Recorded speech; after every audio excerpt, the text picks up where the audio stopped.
ਸਤਿ ਸ੍ਰੀ ਅਕਾਲ ਜੀ ਤੁਹਾਨੂੰ ਸਾਰਿਆਂ ਨੂੰ। ਤੁਸੀਂ ਦੇਖ ਰਹੇ ਹੋ ਪੀਬੀਸੀ ਤੇ ਮੈਂ ਸੰਦੀਪ ਸਿੰਘ। ਅੱਜ ਇੱਕ ਬਹੁਤ ਹੀ ਗੰਭੀਰ ਮੁੱਦੇ ਤੇ ਗੱਲਬਾਤ ਆਪਾਂ ਕਰਨ ਜਾ ਰਹੇ ਹਾਂ ਕਿ ਸਿੱਖ ਸੰਸਥਾਵਾਂ ਉੱਤੇ, ਸਿੱਖ ਗੁਰੂ ਧਾਮਾਂ ਦੇ ਉੱਤੇ ਇੱਕ ਗੈਰ ਸਿੱਖ ਨੂੰ ਅਹੁਦੇਦਾਰ ਬਣਾ ਦੇਣਾ, ਜਾਂ ਸਿੱਖਾਂ ਦੇ ਉੱਤੇ ਇੱਕ ਐਸੇ ਹੋਏ ਇਹੋ ਜਿਹੇ ਸ਼ਖਸ ਨੂੰ ਬਿਠਾ ਜਿਸ ਦਾ ਸਿੱਖੀ ਦੇ ਨਾਲ ਕੋਈ ਲੈਣਾ ਦੇਣਾ ਨਹੀਂ। ਤੇ ਦੂਸਰੇ ਪਾਸੇ ਆਪਾਂ ਗੱਲ ਕਰੀਏ ਪੰਜਾਬ ਦੀ, ਤੇ ਪੰਜਾਬ ਦੇ ਵਿੱਚ ਗੱਲਬਾਤ ਜਿਹੜੀ ਹੋ ਰਹੀ ਹੈ ਇਸ ਲਈ ਰਾਜਪਾਲ ਤੇ ਮੁੱਖ ਮੰਤਰੀ ਭਗਵੰਤ ਮਾਨ ਨੂੰ ਲੈ ਕੇ ਜਿਹੜੀਆਂ ਆਪਸ ਵਿੱਚ ਤਾਨੋ ਮਿਹਣੇ ਹੋ ਰਹੇ ਨੇ। ਭਗਵੰਤ ਮਾਨ ਹੁਣੀ ਇੱਕ ਦੂਜੇ ਤੇ ਵਿਅੰਗ ਕੱਸਣੇ, ਜਾਂ ਸ਼੍ਰੋਮਣੀ ਗੁਰਦੁਆਰਾ ਪ੍ਰਬੰਧਕ ਕਮੇਟੀ ਉੱਤੇ ਇਹੋ ਜਿਹੀ ਟਿੱਪਣੀਆਂ ਕਰਨੀਆਂ ਕਿ ਜਿਹੜੀਆਂ ਇੱਕ ਮੁੱਖ ਮੰਤਰੀ ਨੂੰ ਉਹ ਨਹੀਂ ਭਾਉਂਦੀਆਂ, ਨਹੀਂ ਕਰਨੀਆਂ ਚਾਹੀਦੀਆਂ। ਤੇ ਅੱਜ ਮੇਰੇ ਨਾਲ ਇਸ ਮੁੱਦੇ ਤੇ ਗੱਲਬਾਤ ਕਰਨ ਲਈ ਪੰਜਾਬ ਦੀ ਧਰਤੀ ਤੋਂ ਜੁੜੇ ਨੇ ਤਲਵਿੰਦਰ ਸਿੰਘ ਜੀ ਬੁੱਟਰ। ਉਹਨਾਂ ਦਾ ਕਰਦੇ ਹਾਂ ਸਵਾਗਤ, ਤੇ ਫਿਰ ਆਪਾਂ ਕਰਦੇ ਹਾਂ ਪ੍ਰੋਗਰਾਮ ਦੀ ਸ਼ੁਰੂਆਤ। ਬੁੱਟਰ ਸਾਹਿਬ, ਵਾਹਿਗੁਰੂ ਜੀ ਕਾ ਖਾਲਸਾ, ਵਾਹਿਗੁਰੂ ਜੀ ਫਤਿਹ। ਵਾਹਿਗੁਰੂ ਜੀ ਕਾ ਖਾਲਸਾ, ਵਾਹਿਗੁਰੂ ਜੀ ਕੀ ਫਤਿਹ ਜੀ। ਬੁੱਟਰ ਸਾਹਿਬ, ਅੱਜ ਸਵੇਰ ਦੀ ਇੱਕ ਖਬਰ ਬਿਲਕੁਲ ਅੱਗ ਵਾਂਗ ਫੈਲੀ ਹੋਈ ਆ ਕਿ ਤਖਤ ਸ੍ਰੀ ਹਜ਼ੂਰ ਸਾਹਿਬ ਨੰਦੇੜ ਵਿਖੇ ਕਿ ਇੱਕ ਗੈਰ ਸਿੱਖ ਦਾ ਉੱਤੇ ਪ੍ਰਬੰਧਕੀ ਢਾਂਚਾ ਇੱਕ ਗੈਰ ਸਿੱਖ ਨੂੰ ਸੰਭਾਲ ਦੇਣਾ। ਕਿਉਂਕਿ ਦੇਖਿਆ ਜਾਵੇ ਸਿੱਖਾਂ ਦੀ ਆਪਣੀ ਪਰੰਪਰਾ ਹੈ, ਇੱਕ ਆਪਣੀ ਸਿੱਖਾਂ ਦੀ ਇੱਕ ਸ਼੍ਰੋਮਣੀ ਗੁਰਦੁਆਰਾ ਪ੍ਰਬੰਧਕ ਕਮੇਟੀ ਆ। ਪਰ ਜੇ ਆਪਾਂ ਤਖਤ ਸ੍ਰੀ ਹਜ਼ੂਰ ਸਾਹਿਬ ਦੀ ਗੱਲ ਕਰੀਏ ਤਾਂ ਉੱਥੇ ਜਿਹੜੀਆਂ ਅੱਜ ਖਬਰਾਂ ਪੂਰੀ ਦੁਨੀਆ ਦੇ ਵਿੱਚ ਸੁਰਖੀਆਂ ਬਣੀਆਂ ਹੋਈਆਂ ਨੇ ਕਿ ਉੱਥੇ ਦਾ ਪ੍ਰਬੰਧਕੀ ਢਾਂਚਾ ਇੱਕ ਗੈਰ ਸਿੱਖ ਨੂੰ ਮਹਾਰਾਸ਼ਟਰ ਦੇ ਵਿੱਚ ਦੇ ਦਿੱਤਾ ਗਿਆ। ਸਿੱਖ ਬਹੁਤ ਨਾਰਾਜ਼ ਨੇ। ਸ਼੍ਰੋਮਣੀ ਗੁਰਦੁਆਰਾ ਪ੍ਰਬੰਧਕ ਕਮੇਟੀ ਦੇ ਪ੍ਰਧਾਨ ਡਾਕਟਰ ਆਪਣੇ ਹਰਿੰਦਰ ਸਿੰਘ ਧਾਮੀ ਹੋਣਾ ਨੇ ਵੀ ਜਿਹੜਾ ਇਸ ਉੱਤੇ ਜਿਹੜੀ ਆ ਸਖਤ ਵਿਰੋਧ ਕੀਤਾ ਆ। ਤੁਹਾਡਾ ਇਹਦੇ ਬਾਰੇ ਕੀ ਕਹਿਣਾ? ਤੁਹਾਡੇ ਕੀ ਵਿਚਾਰ ਨੇ? ਕਿਉਂ ਇਹੋ ਜਿਹਾ ਹੋਇਆ? ਕਿਹੜੀਆਂ ਇਹੋ ਜਿਹੀਆਂ ਗੱਲਾਂ ਜੋ ਜ਼ਰੂਰੀ ਨੇ ਕਿ ਜਿਹੜੀਆਂ ਨਹੀਂ ਹੋਣੀਆਂ ਚਾਹੀਦੀਆਂ ਸੀ, ਪਰ ਫਿਰ ਵੀ ਸਰਕਾਰਾਂ ਜਿਹੜੀਆਂ ਉਹਨਾਂ ਚੀਜ਼ਾਂ ਨੂੰ ਪਤਾ ਹੋਣ ਦੇ ਬਾਵਜੂਦ ਵੀ ਜਿਹੜਾ ਉਹ ਜਿਹੜੀਆਂ ਇਹ ਕਾਰਵਾਈਆਂ ਕੀਤੀਆਂ ਜਾ ਰਹੀਆਂ ਨੇ? ਤੁਹਾਡਾ ਕੀ ਕਹਿਣਾ ਇਹਦੇ ਬਾਰੇ? ਜੀ ਬਿਲਕੁਲ ਸੈਣੀ ਸਾਹਿਬ, ਜਿਹੜਾ ਤਖਤ ਸ੍ਰੀ ਹਰਮੰਦਰ ਜੀ, ਜਿਹੜਾ ਤਖਤ ਅਬਚਲ ਨਗਰ ਜਿਹੜਾ ਨੰਦੇੜ ਹਜ਼ੂਰ ਸਾਹਿਬ ਆ, ਉਹਦੇ ਪ੍ਰਬੰਧਕੀ ਬੋਰਡ ਜਿਹੜਾ ਆ ਉਹਦਾ ਕਲੈਕਟਰ, ਜਿਹੜਾ ਜ਼ਿਲ੍ਹੇ ਦਾ ਨੰਦੇੜ ਜ਼ਿਲ੍ਹੇ ਦਾ ਕਲੈਕਟਰ ਆ, ਉਹਨੂੰ ਉਹਦਾ ਪ੍ਰਬੰਧਕ ਜਿਹੜਾ ਨਿਯੁਕਤ ਕੀਤਾ ਗਿਆ ਕੱਲ, ਜਿਹੜੀ ਮਹਾਰਾਸ਼ਟਰ ਸਰਕਾਰ ਵੱਲੋਂ। ਤੇ ਸ਼੍ਰੋਮਣੀ ਗੁਰਦੁਆਰਾ ਪ੍ਰਬੰਧਕ ਕਮੇਟੀ ਦੇ ਪ੍ਰਧਾਨ ਐਡਵੋਕੇਟ ਹਰਜਿੰਦਰ ਸਿੰਘ ਧਾਮੀ ਨੇ, ਜਿਹੜੇ ਏਕਾਨਾਥ ਸੰਭਾਜੀ ਸ਼ਿੰਦੇ ਮਹਾਰਾਸ਼ਟਰ ਦੇ ਮੁੱਖ ਮੰਤਰੀ ਨੇ, ਉਹਨਾਂ ਨੂੰ ਇੱਕ ਪੱਤਰ ਲਿਖ ਕੇ ਇਤਰਾਜ਼ ਜਤਾਇਆ ਕਿ ਜਿਹੜੇ ਅਭਿਜੀਤ ਰਾਜਿੰਦਰ ਰਾਉਤ ਜਿਹੜੇ ਕਲੈਕਟਰ ਨੇ ਨੰਦੇੜ ਦੇ, ਉਹਨਾਂ ਨੂੰ ਹਜ਼ੂਰ ਸਾਹਿਬ ਪ੍ਰਬੰਧਕੀ ਬੋਰਡ ਦਾ ਪ੍ਰਬੰਧਕ ਲਾਇਆ ਗਿਆ। ਇਸ ਗੱਲ ਤੇ ਇਤਰਾਜ਼ ਜਤਾਇਆ ਕਿ ਜਿਹੜਾ ਤਖਤ ਹੈ ਸਿੱਖਾਂ ਦੇ ਵਿੱਚ, ਤਖਤ ਤੇ ਗੁਰਦੁਆਰੇ ਦੇ ਉਹਨਾਂ ਦੀ ਮਰਿਆਦਾ ਵਿੱਚ ਜ਼ਮੀਨ ਅਸਮਾਨ ਦਾ ਅੰਤਰ ਆ। ਕਿਉਂਕਿ ਤਖਤਾਂ ਨੇ ਸਿੱਖਾਂ ਦੇ ਜੀਵਨ ਜਾਚ, ਰਹੁ ਰੀਤ, ਉਹਦੀ ਮਾਣ ਮਰਿਆਦਾ ਦੀ ਜਿਹੜੀ ਆ ਉਹ ਤੈਅ ਕਰਨ ਦੀ ਜਿਹੜੀ ਭੂਮਿਕਾ ਤਖਤ ਨਿਭਾਉਂਦੇ ਆ, ਔਰ ਉੱਥੋਂ ਹੀ ਸਿੱਖਾਂ ਨੂੰ ਰਹੁ ਰੀਤਾਂ ਮੁਤਾਬਕ ਜੀਉਣ ਦਾ ਉਪਦੇਸ਼ ਮਿਲਦਾ। ਤੇ ਜੇ ਉਸ ਤਖਤ ਦਾ ਇੱਕ ਪ੍ਰਬੰਧਕ ਗੈਰ ਸਿੱਖ ਹੋਏਗਾ ਔਰ ਉਹ ਕੇਸਾਂ ਤੋਂ ਵੀ ਹੋਣਾ ਹੋਏਗਾ, ਤਾਂ ਫਿਰ ਉਹ ਤਖਤ ਕਿਸ ਤਰੀਕੇ ਦੇ ਨਾਲ ਜਿਹੜਾ ਆਪਣੇ ਮਰਿਆਦਾ ਦੇ ਮੁਤਾਬਕ ਕੰਮ ਕਰ ਸਕਣਗੇ? ਇਸ ਗੱਲ ਤੇ ਵੀ ਉਹਨਾਂ ਨੇ ਕੁਝ ਸਵਾਲ ਖੜੇ ਕੀਤੇ ਆ। ਤੇ ਉਹ ਮਹਾਰਾਸ਼ਟਰ ਦੇ ਮੁੱਖ ਮੰਤਰੀ ਹੋਰਾਂ ਨੂੰ ਜਿਹੜਾ ਉਹਨਾਂ ਨੇ ਪੱਤਰ ਲਿਖ ਕੇ ਭੇਜਿਆ ਆ। ਦੇਖੋ ਸੈਣੀ ਸਾਹਿਬ, ਇਹਦਾ ਜਿਹੜਾ ਮੈਂ ਪਿਛੋਕੜ 'ਚ ਜਾਣਾ ਕਿ ਜਿਹੜਾ ਤਖਤ ਸ੍ਰੀ ਅਬਚਲ ਨਗਰ ਹਜ਼ੂਰ ਸਾਹਿਬ ਨਾਂਦੇੜ ਦਾ ਪ੍ਰਬੰਧਕੀ ਬੋਰਡ ਆ, ਉਹਦੀ ਹਰ 3 ਸਾਲ ਬਾਅਦ ਚੋਣ ਹੁੰਦੀ ਆ। ਤੇ ਉਹ ਜਿਹੜੀ ਚੋਣ ਹੁੰਦੀ ਆ, ਉਹ ਚੋਣ ਜਿਹੜੀ ਮਹਾਰਾਸ਼ਟਰ ਦੀ ਸਰਕਾਰ ਦੇ ਅਧੀਨ ਜਿਹੜਾ ਜ਼ਿਲ੍ਹੇ ਦਾ ਕਲੈਕਟਰ ਆ ਉਹ ਕਰਵਾਉਂਦਾ। ਔਰ 3 ਸਾਲਾਂ ਬਾਅਦ ਜਿਹੜੀ ਚੋਣ ਆ ਉਹ ਤਕਰੀਬਨ 15 ਮਾਰਚ 2022 ਤੋਂ ਡਿਊ ਪਈ ਆ। ਇੰਜ ਕਹਿ ਲਈਏ ਕਿ 1 ਸਾਲ ਤੋਂ ਉੱਪਰ ਹੋ ਚੱਲਿਆ ਹਜ਼ੂਰ ਸਾਹਿਬ ਪ੍ਰਬੰਧਕੀ ਬੋਰਡ ਦੀ ਚੋਣ ਨੂੰ ਡਿਊ ਪਿਆ। ਪਰ ਸਰਕਾਰ ਨੇ ਚੋਣ ਕਰਾਉਣ ਦੀ ਬਜਾਏ ਜਿਹੜਾ ਉਹ ਕਲੈਕਟਰ ਨੂੰ ਉੱਥੇ ਦਾ ਪ੍ਰਬੰਧਕ ਨਿਯੁਕਤ ਕਰਨ ਦੀ ਜਿਹੜੀ ਪਿਰਤ ਪਾਈ ਆ, ਇਹ ਇਸੇ ਤਰ੍ਹਾਂ ਵਾ ਜਿਸ ਤਰੀਕੇ ਦੇ ਨਾਲ ਕਿਸੇ ਸੂਬੇ ਦੀ ਵਿਧਾਨ ਸਭਾ ਭੰਗ ਹੋਣ ਤੋਂ ਬਾਅਦ ਚੋਣ ਨਾ ਕਰਵਾਈ ਜਾਵੇ ਤੇ ਉੱਥੇ ਰਾਸ਼ਟਰਪਤੀ ਰਾਜ ਲਗਾ ਕੇ ਤੇ ਡੰਗ ਟਪਾਈ ਜਾਵੇ। ਇਹ ਉਸੇ ਤਰੀਕੇ ਦੇ ਨਾਲ ਇਹ ਆ ਕਿ ਜਿਹੜਾ ਚੋਣਾਂ ਨਾ ਕਰਵਾ ਕੇ ਜ਼ਿਲ੍ਹੇ ਦੇ ਕਲੈਕਟਰ ਨੂੰ ਉੱਥੇ ਦੀ ਜ਼ਿੰਮੇਵਾਰੀ ਪ੍ਰਬੰਧਕ ਦੀ ਦਿੱਤੀ ਜਾਵੇ। ਤੇ ਇਹ ਜਿਹੜਾ ਜਦੋਂ ਪਿਛਲੇ ਸਾਲ 15 ਮਾਰਚ 2022 ਨੂੰ ਨੰਦੇੜ ਸਾਹਿਬ ਗੁਰਦੁਆਰਾ ਬੋਰਡ ਦਾ ਜਿਹੜਾ ਕਾਰਜਕਾਲ ਸਮਾਪਤ ਹੋਇਆ ਸੀ, ਉਸ ਤੋਂ ਮਗਰੋਂ 1 ਸਾਲ ਲਈ ਇੱਕ ਸੇਵਾ ਮੁਕਤ IPS ਅਧਿਕਾਰੀ ਨੇ, ਜਿਹੜੇ ਸਾਬਕਾ DGP ਆ ਮਹਾਰਾਸ਼ਟਰ ਦੇ, ਪਰਵਿੰਦਰ ਸਿੰਘ ਪਸਰੀਚਾ, ਉਹਨਾਂ ਨੂੰ ਅੱਛਾ ਜੀ। ਬੋਰਡ ਦਾ ਜਿਹੜਾ ਪ੍ਰਬੰਧਕ ਬਣਾਇਆ ਗਿਆ ਸੀ ਤੇ ਉਹਨਾਂ ਦਾ ਕਾਰਜਕਾਲ ਵੀ 31 ਜੁਲਾਈ 2023 ਨੂੰ ਪੂਰਾ ਹੋ ਗਿਆ। ਜੀ ਜਿੱਥੋਂ ਅਗਲੀ ਗੱਲ ਸ਼ੁਰੂ ਹੁੰਦੀ ਆ, ਦੇਖੋ ਜੀ ਜਿਹੜਾ ਆਰਜੀ ਪ੍ਰਬੰਧਕ ਲਾਇਆ ਗਿਆ ਉਹਦਾ ਵੀ ਕਾਰਜਕਾਲ 1 ਸਾਲ ਦਾ ਪੂਰਾ ਹੋ ਜਾਂਦਾ ਤੇ ਜਿਹੜਾ ਹਜੂਰ ਸਾਹਿਬ ਪ੍ਰਬੰਧਕੀ ਬੋਰਡ ਦੇ ਕਾਰਜਕਾਲ ਪੂਰੇ ਹੋਏ ਨੂੰ 1 ਸਾਲ ਹੋ ਜਾਂਦਾ ਤੇ ਸਰਕਾਰ ਬਜਾਏ ਇਸ ਦੇ ਕਿ ਉੱਥੇ ਦੀ ਚੋਣ ਕਰਵਾਵੇ ਤੇ ਉੱਥੇ ਜਿਹੜੇ ਜ਼ਿਲ੍ਹਾ ਕਲੈਕਟਰ ਨੇ ਉਹਨਾਂ ਨੂੰ ਜਿਹੜੇ ਗੈਰ ਸਿੱਖ ਨੇ ਉਹਨਾਂ ਨੂੰ ਉੱਥੇ ਦਾ ਪ੍ਰਬੰਧਕ ਨਿਯੁਕਤ ਕਰ ਦਿੱਤਾ ਜਾਂਦਾ, ਜਿਸ ਦੇ ਉੱਤੇ ਬਹੁਤ ਸਾਰੀਆਂ ਸਿੱਖ ਜਥੇਬੰਦੀਆਂ ਨੇ ਇਤਰਾਜ਼ ਕੀਤਾ ਆ। ਸ਼੍ਰੋਮਣੀ ਕਮੇਟੀ ਨੇ ਵੀ ਆਪਣੇ ਜਿਹੜਾ ਉਹ ਪੱਤਰ ਲਿਖ ਕੇ ਆਪਣੀ ਜਿਹੜੀ ਇੱਕ ਰਸਮੀ ਕਾਰਵਾਈ ਅੱਗੇ ਤੋਰੀ ਆ। ਸ਼੍ਰੋਮਣੀ ਅਕਾਲੀ ਦਲ ਦੇ ਪ੍ਰਧਾਨ ਸੁਖਬੀਰ ਸਿੰਘ ਬਾਦਲ ਨੇ ਵੀ ਸਟੇਟਮੈਂਟ ਦਿੱਤੀ ਆ। ਜਿਹੜੇ ਸਾਬਕਾ ਕੌਮੀ ਘੱਟ ਗਿਣਤੀ ਕਮਿਸ਼ਨ ਦੇ ਚੇਅਰਮੈਨ ਰਹੇ ਆ ਆਪਣੇ ਸਰਦਾਰ ਤਰਲੋਚਨ ਸਿੰਘ, ਉਹਨਾਂ ਨੇ ਵੀ ਬੜੀ ਮਹੱਤਵਪੂਰਨ ਪ੍ਰਤੀਕਿਰਿਆ ਦਿੱਤੀ ਆ ਕਿ ਇਹ ਜਿਹੜੀ ਤਰੀਕਾ ਸਰਕਾਰ ਦਾ ਆ ਉਹ ਗਲਤ ਆ, ਉੱਥੇ ਦਾ ਪ੍ਰਬੰਧਕ ਇੱਕ ਸਿੱਖ ਨੂੰ ਹੀ ਲਾਉਣਾ ਚਾਹੀਦਾ ਹੈ। ਜੀ ਬੁੱਟਾ ਸਾਹਿਬ, ਜੇ ਆਪਾਂ ਗੱਲ ਕਰੀਏ ਇਸ ਲਈ ਜੇ ਜੇ ਹਿਸਾਬ ਨਾਲ ਹਾਲਾਤ ਬਣੇ ਹੋਏ ਨੇ, ਤੁਸੀਂ ਦੱਸਦੇ ਆ ਕਿ ਜਿੱਦਾਂ 15 ਮਾਰਚ ਪਿਛਲੇ ਸਾਲ ਤੋਂ ਜਿਹੜੀਆਂ ਉਹ ਇਲੈਕਸ਼ਨਾਂ ਡਿਊ ਨੇ, ਪਰ ਕਿਤੇ ਨਾ ਕਿਤੇ ਦੇਖਿਆ ਜਾਵੇ ਇਹ ਇਲੈਕਸ਼ਨਾਂ ਕਿਉਂ ਨਹੀਂ ਹੋ ਰਹੀਆਂ, ਕਿਉਂ ਨਹੀਂ ਕਰਵਾਈਆਂ ਜਾ ਰਹੀਆਂ, ਕਿ ਇਹਦੇ ਪਿੱਛੇ ਤੁਹਾਨੂੰ ਕੀ ਕਾਰਨ ਲੱਗਦਾ ਕਿ ਇਹ ਜਿਹੜਾ ਸਾਰਾ ਇਹ ਸਿਸਟਮ ਆ ਇਹ ਅੰਡਰ ਕਿਹਦੇ ਆਉਂਦਾ ਹੈ ਜੀ? ਜਿਹੜਾ ਖਾਸ ਕਰਕੇ ਆਪਾਂ ਗੱਲ ਕਰੀਏ ਨੰਦੇੜ ਹਜੂਰ ਤਖਤ ਸ੍ਰੀ ਹਜੂਰ ਸਾਹਿਬ ਦੀ, ਉਸ ਨੰਦੇੜ ਦੀ। ਜਿਹੜਾ ਤਖਤ ਸ੍ਰੀ ਹਜੂਰ ਸਾਹਿਬ ਪ੍ਰਬੰਧਕੀ ਬੋਰਡ ਆ ਉਹ ਸਰਕਾਰ ਦੇ ਅਧੀਨ ਆਉਂਦਾ, ਸੂਬਾ ਸਰਕਾਰ ਨੇ ਉਹਦੀ ਚੋਣ ਕਰਾਉਣੀ।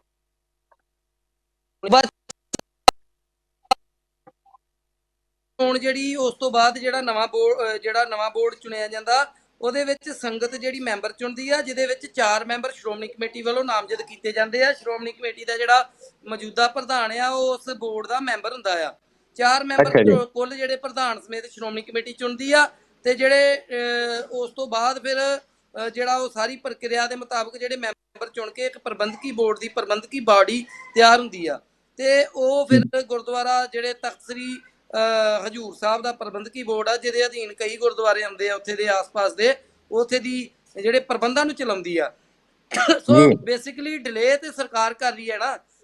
ਪ੍ਰਧਾਨ ਐਡਵੋਕੇਟ ਹਰਜਿੰਦਰ ਸਿੰਘ ਧਾਮੀ ਨੇ ਵੀ ਜਿਹੜਾ ਪੱਤਰ ਲਿਖਿਆ ਆ ਉਹਨਾਂ ਨੂੰ, ਸ਼ਿੰਦੇ ਨੂੰ, ਮੁੱਖ ਮੰਤਰੀ ਮਹਾਰਾਸ਼ਟਰ ਜਿਹੜੇ ਨੇ, ਉਹਦੇ ਵਿੱਚ ਵੀ ਉਹਨਾਂ ਨੇ ਇਹ ਮੰਗ ਕੀਤੀ ਆ ਕਿ ਬਿਨਾਂ ਦੇਰੀ ਦੇ ਜਿਹੜੀ ਤਖਤ ਸ੍ਰੀ ਹਜੂਰ ਸਾਹਿਬ ਪ੍ਰਬੰਧਕੀ ਬੋਰਡ ਆ ਉਹਦੀ ਚੋਣ ਕਰਵਾਉਣੀ ਚਾਹੀਦੀ ਆ, ਤਾਂ ਜੋ ਨਵਾਂ ਹਾਊਸ ਗਠਿਤ ਹੋਵੇ ਤੇ ਇਸ ਤਰ੍ਹਾਂ ਦੇ ਵਾਦ ਵਿਵਾਦਾਂ ਤੋਂ ਸਰਕਾਰ ਵੀ ਬਚ ਸਕੇ। ਜੀ, ਤੇ ਵੈਸੇ ਦੇਖਿਆ ਜਾਵੇ ਜਿੱਦਾਂ ਤੁਸੀਂ ਬੁੱਟਰ ਸਾਹਿਬ ਗੱਲ ਕੀਤੀ ਹੈ ਕਿ ਉਹ ਜਿਹੜਾ ਇਸ ਵੇਲੇ ਪ੍ਰਬੰਧਕੀ ਢਾਂਚਾ ਆ ਉਸ ਜਿਹੜੇ IAS ਅਧਿਕਾਰੀ ਨੇ, ਸ਼ਾਇਦ ਜਿਨ੍ਹਾਂ ਨੂੰ ਕਲੈਕਟਰ ਤੁਸੀਂ ਦੱਸਦੇ ਹੋ ਕਿ ਅਭਿਜੀਤ ਰਾਉਤ ਉਹਨਾਂ ਦਾ ਨਾਂ ਆ, ਤੇ ਉਹ IAS ਉਹਨਾਂ ਦੇ ਹੱਥ ਵਿੱਚ ਦੇ ਦਿੱਤਾ ਗਿਆ ਕਿ ਕਿਉਂਕਿ ਜਿੰਨਾ ਚਿਰ ਆਪਣਾ ਉੱਥੇ ਦਾ ਸ਼੍ਰੋਮਣੀ ਗੁਰਦੁਆਰਾ ਪ੍ਰਬੰਧਕ ਕਮੇਟੀ ਦਾ ਕੋਈ ਪ੍ਰਧਾਨ ਜਾਂ ਕੋਈ ਜਿਹੜਾ ਨਿਯੁਕਤ ਨਹੀਂ ਕੀਤਾ ਜਾਂਦਾ, ਉਹਨਾਂ ਚਿਰ ਇਹ ਜਿਹੜਾ ਸਾਰੀ ਦੇਖ ਰੇਖ ਆ ਇਹ ਤੁਹਾਨੂੰ ਕੋਈ ਫਿਰ ਲੱਗਦਾ ਫਿਰ ਇਹ ਸਾਰਾ DC ਦੇ ਹੱਥ ਬਸ ਕਰ ਦਿੱਤੀ ਜਾਊਗੀ? ਬਿਲਕੁਲ, ਇਹ ਡਿਪਟੀ ਕਮਿਸ਼ਨਰ ਦੇ ਹੱਥ ਵਸਿਆ ਤੇ ਇਹਨੂੰ ਸਿੱਖ ਹਲਕੇ ਇਸ ਤਰੀਕੇ ਵੇਖ ਰਹੇ ਆ ਕਿ ਜਿਵੇਂ ਪਹਿਲਾਂ ਦਿੱਲੀ ਗੁਰਦੁਆਰਾ ਪ੍ਰਬੰਧਕ ਕਮੇਟੀ ਦੇ ਵਿੱਚ ਜਿਹੜਾ ਭਾਜਪਾ ਨੇ ਅਸਿੱਧੇ ਦਖਲ ਦੇ ਨਾਲ ਆਪਣੇ ਬੰਦੇ ਜਿਹੜੇ ਉੱਥੇ ਸੱਤਾ 'ਚ ਲਿਆਂਦੇ, ਫਿਰ ਤਖਤ ਸ੍ਰੀ ਪਟਨਾ ਸਾਹਿਬ ਦੇ ਪ੍ਰਬੰਧਕੀ ਬੋਰਡ ਦੇ ਵਿੱਚ ਵੀ ਵੱਡਾ ਰੇੜਕਾ ਜਿਹੜਾ ਇਸੇ ਕਾਰਨ ਚੱਲਿਆ ਰਿਹਾ ਕਾਫੀ ਲੰਬਾ ਸਮਾਂ। ਔਰ ਉਸ ਤੋਂ ਬਾਅਦ ਹਰਿਆਣਾ ਸਿੱਖ ਗੁਰਦੁਆਰਾ ਪ੍ਰਬੰਧਕ ਕਮੇਟੀ ਜਿਹੜੀ ਆ ਉਹ ਵੀ ਸਿੱਖਾਂ ਤੋਂ ਖੋਲੀ ਗਈ ਤੇ ਫਿਰ ਪਿਛਲੇ ਦਿਨੀ ਪੰਜਾਬ ਵਿਧਾਨ ਸਭਾ ਦੇ ਵਿੱਚ ਜਿਹੜਾ ਇੱਕ ਮਤਾ ਪਾਸ ਕੀਤਾ ਗਿਆ ਗੁਰਦੁਆਰਾ ਸ੍ਰੀ ਦਰਬਾਰ ਸਾਹਿਬ ਤੋਂ ਲਾਈਵ ਕੀਰਤਨ ਦੇ ਪ੍ਰਸਾਰਣ ਸੰਬੰਧੀ, ਜਿਹੜਾ ਕਿ ਸੰਵਿਧਾਨਕ ਤੌਰ ਤੇ ਸੂਬਾਈ ਵਿਧਾਨ ਸਭਾ ਦੇ ਅਧਿਕਾਰਤ ਖੇਤਰ ਵਿੱਚ ਨਹੀਂ ਆਉਂਦਾ ਸੀ, ਜਿਸ ਕਰਕੇ ਉਹ ਰਾਜਪਾਲ ਨੇ ਜਿਹੜਾ ਉਹ ਸਿਆਣੀ ਗੱਲ ਕੀਤੀ ਆ ਕਿ ਉਹਨਾਂ ਨੇ ਉਸ ਮਤੇ ਨੂੰ ਜਿਹੜਾ ਪ੍ਰਵਾਨ ਨਹੀਂ ਕੀਤਾ ਕਿਉਂਕਿ ਇਹ ਪਾਰਲੀਮੈਂਟਰੀ ਐਕਟ ਹੈ SGPC ਦਾ।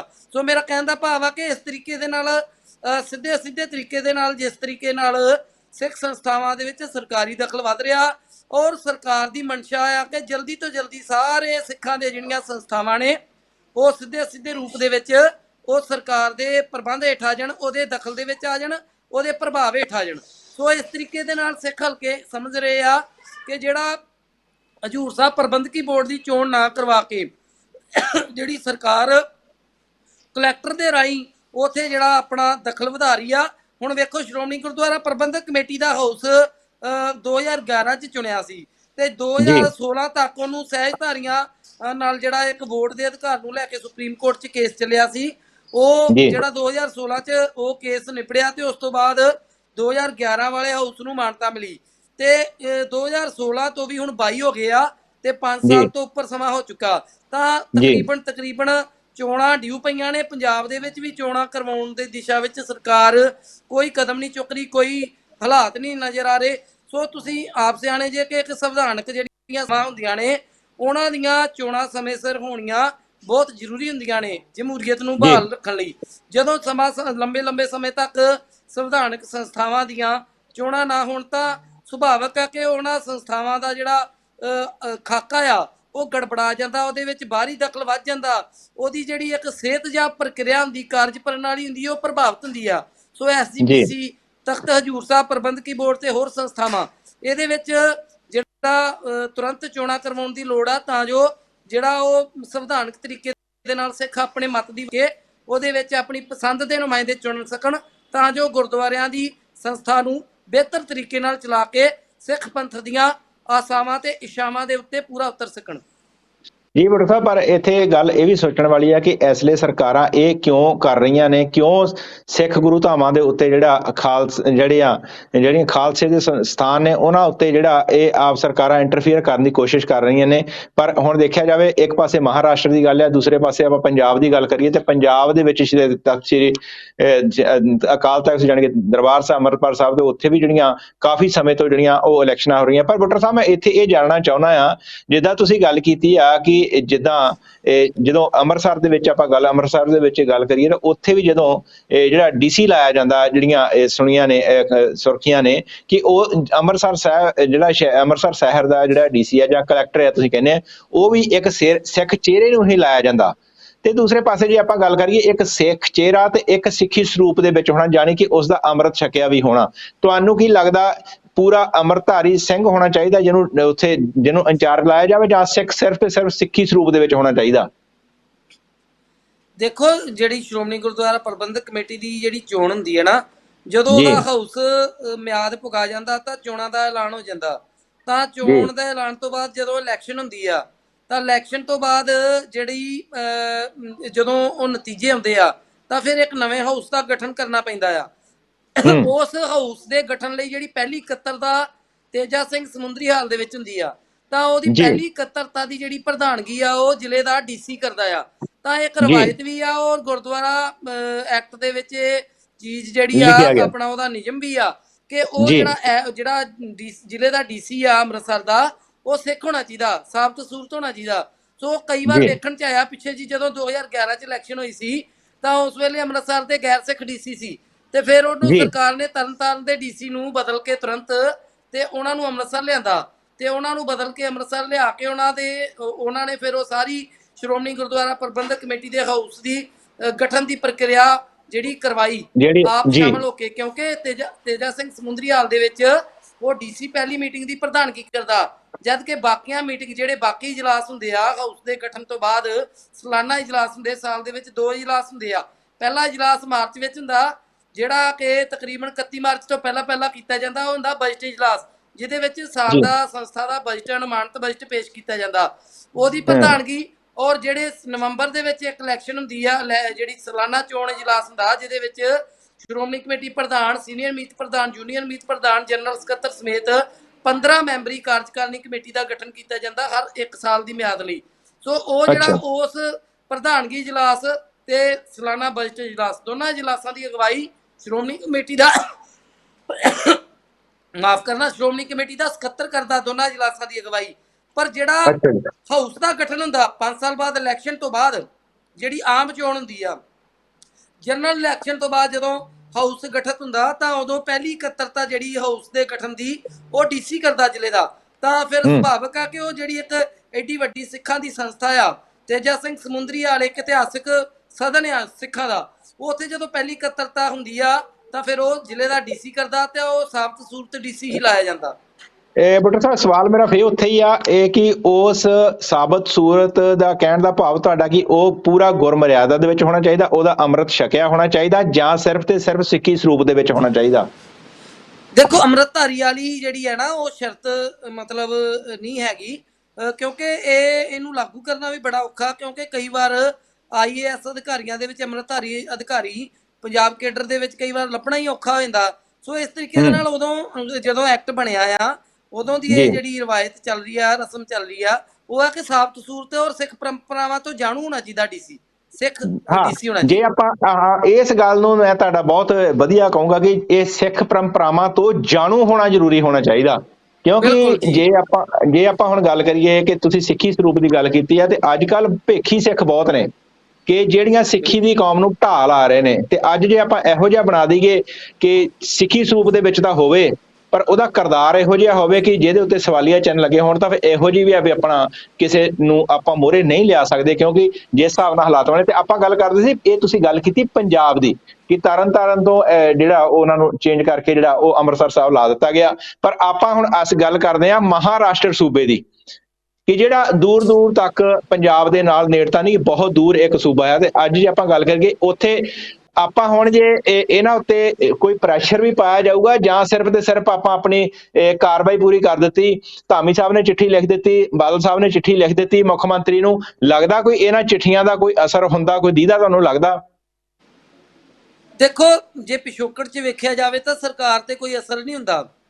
ਪਹਿਲਾਂ ਇੱਕ ਤੁਹਾਨੂੰ ਯਾਦ ਹੋਊਗਾ ਕੁਝ ਸਾਲ ਪਹਿਲਾਂ ਦਾ ਹਜੂਰ ਸਾਹਿਬ ਪ੍ਰਬੰਧਕੀ ਬੋਰਡ ਦਾ ਪ੍ਰਧਾਨ ਇੱਕ ਤਾਰਾ ਸਿੰਘ ਨਾਂ ਦਾ ਸ਼ਖਸ ਲਾਇਆ ਸੀਗਾ, ਤੇ ਜੀ ਉਸ ਸ਼ਖਸ ਦੇ ਉੱਤੇ ਕਈ ਤਰ੍ਹਾਂ ਦੇ ਸਿੱਖ ਹਲਕਿਆਂ ਵਿੱਚ ਇਤਰਾਜ਼ ਉੱਠੇ ਸੀਗੇ ਕਿ ਉਹ ਬੀਜੇਪੀ ਨਾਲ ਸੰਬੰਧਿਤ ਆ ਜਾਂ RSS ਨਾਲ ਸੰਬੰਧਿਤ ਆ ਜਾਂ ਕੁਝ ਇਹੋ ਜਿਹੀਆਂ ਰਸਮਾਂ ਦੇ ਵਿੱਚ ਕਾਰਵਾਈਆਂ 'ਚ ਉਹਦੀ ਸ਼ਮੂਲੀਅਤ ਹੁੰਦੀ ਜਿਹੜੀ ਸਿੱਖ ਪਰੰਪਰਾਵਾਂ ਦੇ ਮਰਿਆਦਾ ਦੇ ਉਲਟ ਆ। ਤਾਂ ਫਿਰ ਉਸ ਵੇਲੇ ਵੀ ਬੜਾ ਵਿਰੋਧ ਹੋਇਆ ਪਰ ਸਰਕਾਰ ਤੇ ਕੋਈ ਅਸਰ ਨਹੀਂ ਹੋਇਆ। ਸੋ ਇਸ ਤਰੀਕੇ ਦੇ ਨਾਲ ਸਰਕਾਰ ਜਿਹੜੀ ਆ, ਸਰਕਾਰ ਉਹ ਜਿਹੜੀਆਂ ਸਿੱਖਾਂ ਦੀਆਂ ਭਾਵਨਾਵਾਂ ਨੂੰ ਨਜ਼ਰਅੰਦਾਜ਼ ਕਰਕੇ ਆਪਣੀ ਹੱਥ ਦੇ ਉੱਤੇ ਆਈ ਆ।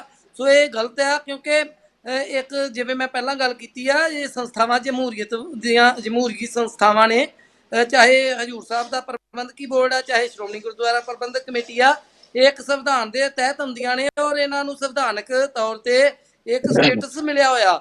ਸੋ ਇਹਨਾਂ ਦੀਆਂ ਚੋਣਾਂ ਕਰਵਾਉਣੀਆਂ ਚਾਹੀਦੀਆਂ, ਸਮੇਂ ਸਿਰ ਚੋਣਾਂ ਕਰਵਾ ਕੇ ਨਵਾਂ ਹਾਊਸ ਆਵੇ, ਸਿੱਖ ਆਪਣੇ ਵੋਟ ਦੇ ਹੱਕ ਦੀ ਵਰਤੋਂ ਕਰਕੇ ਆਪਣੇ ਚੰਗੇ ਨੁਮਾਇੰਦੇ ਅੱਗੇ ਲਿਆਉਣ ਤੇ ਇੱਕ ਚੰਗਾ ਹਾਊਸ ਆਵੇ ਤੇ ਉਹ ਸਿੱਖਾਂ ਦੀਆਂ ਆਸਾਵਾਂ ਤੇ ਇੱਛਾਵਾਂ ਦੇ ਉੱਤੇ ਪੂਰਾ ਉਤਰ ਕੇ ਪੰਥ ਦੀ, ਮਨੁੱਖਤਾ ਦੀ ਸੇਵਾ ਕਰੇ।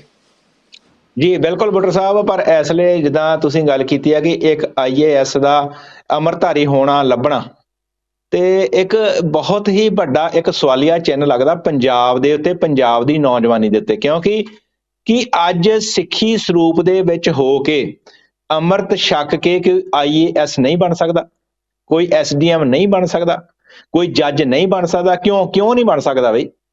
ਕਿ ਜੇ ਆਪਾਂ ਹੁਣ ਦੇ ਸਮੇਂ ਦੀ ਗੱਲ ਕਰ ਲਈਏ, ਪਹਿਲਾਂ ਵਿੱਚ ਬਹੁਤ ਸਾਰੇ ਜ਼ਿਲ੍ਹੇ ਦੇ DC ਬਹੁਤ ਵੱਡੀ ਗਿਣਤੀ ਦੇ ਵਿੱਚ ਪੰਜਾਬੀਆਂ ਦੀ ਹੁੰਦੀ ਸੀ।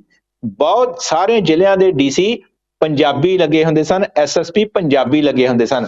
ਪਰ ਇਸ ਲਈ ਜਿਸ ਹਿਸਾਬ ਨਾਲ ਹਾਲਾਤ ਬਣੇ ਹੋਏ ਨੇ ਆਉਣ ਵਾਲੇ ਸਮੇਂ ਦੇ ਵਿੱਚ, ਮੈਨੂੰ ਲੱਗਦਾ ਜਿਸ ਹਿਸਾਬ ਨਾਲ DC ਜਿੰਨੇ ਜ਼ਿਲ੍ਹੇ ਨੇ, ਬਹੁਤ ਘੱਟ ਗਿਣਤੀ ਦੇ ਵਿੱਚ ਜਿਹੜੇ ਉਹ DC ਜਿਹੜੇ ਪੰਜਾਬੀ ਹੋਣਗੇ। ਜਿਸ ਹਿਸਾਬ ਨਾਲ ਬਿਹਾਰ ਦੇ ਵਿੱਚੋਂ, UP ਦੇ ਵਿੱਚੋਂ IAS PCS IAS ਜਿਹੜੇ ਉਹ ਨਿਕਲ ਰਹੇ ਨੇ, ਤੇ ਪੰਜਾਬ ਦੀ ਜਿਹੜੀ ਬਹੁਤ ਗਿਣਤੀ ਆ ਉਹ ਤਕਰੀਬਨ 12ਵੀਂ ਤੱਕ ਹੀ ਜਿਹੜੀ ਉਹ ਸੀਮਤ ਹੋ ਕੇ ਰਹਿ ਗਈ ਆ। ਇਹ ਬੁੱਟਰ ਸਾਹਿਬ, ਤੁਹਾਨੂੰ ਕੀ ਲੱਗਦਾ ਕਿ ਜਿਸ ਹਿਸਾਬ ਨਾਲ ਹਾਲਾਤ ਬਣ ਚੁੱਕੇ ਨੇ, ਵੀ ਆਪਾਂ ਇਹ ਇੱਕ ਥੋੜੀ ਤੁਸੀਂ ਆਪਣੇ ਵਿਚਾਰ ਜ਼ਰੂਰ ਦਿਓ ਕਿ ਆਉਣ ਵਾਲੇ ਸਮੇਂ ਦੇ ਵਿੱਚ, ਤੁਸੀਂ ਤਾਂ ਸਿੱਖੀ ਸਰੂਪ ਦੀ ਗੱਲ ਕਰਦੇ, ਕਿ ਪੰਜਾਬ ਦੇ ਵਿੱਚ ਪੰਜਾਬੀ ਤੁਹਾਨੂੰ ਲੱਗਦਾ ਕਿ IAS ਅਧਿਕਾਰੀ ਮਿਲਣਗੇ ਆਉਣ ਵਾਲੇ ਸਮੇਂ 'ਚ?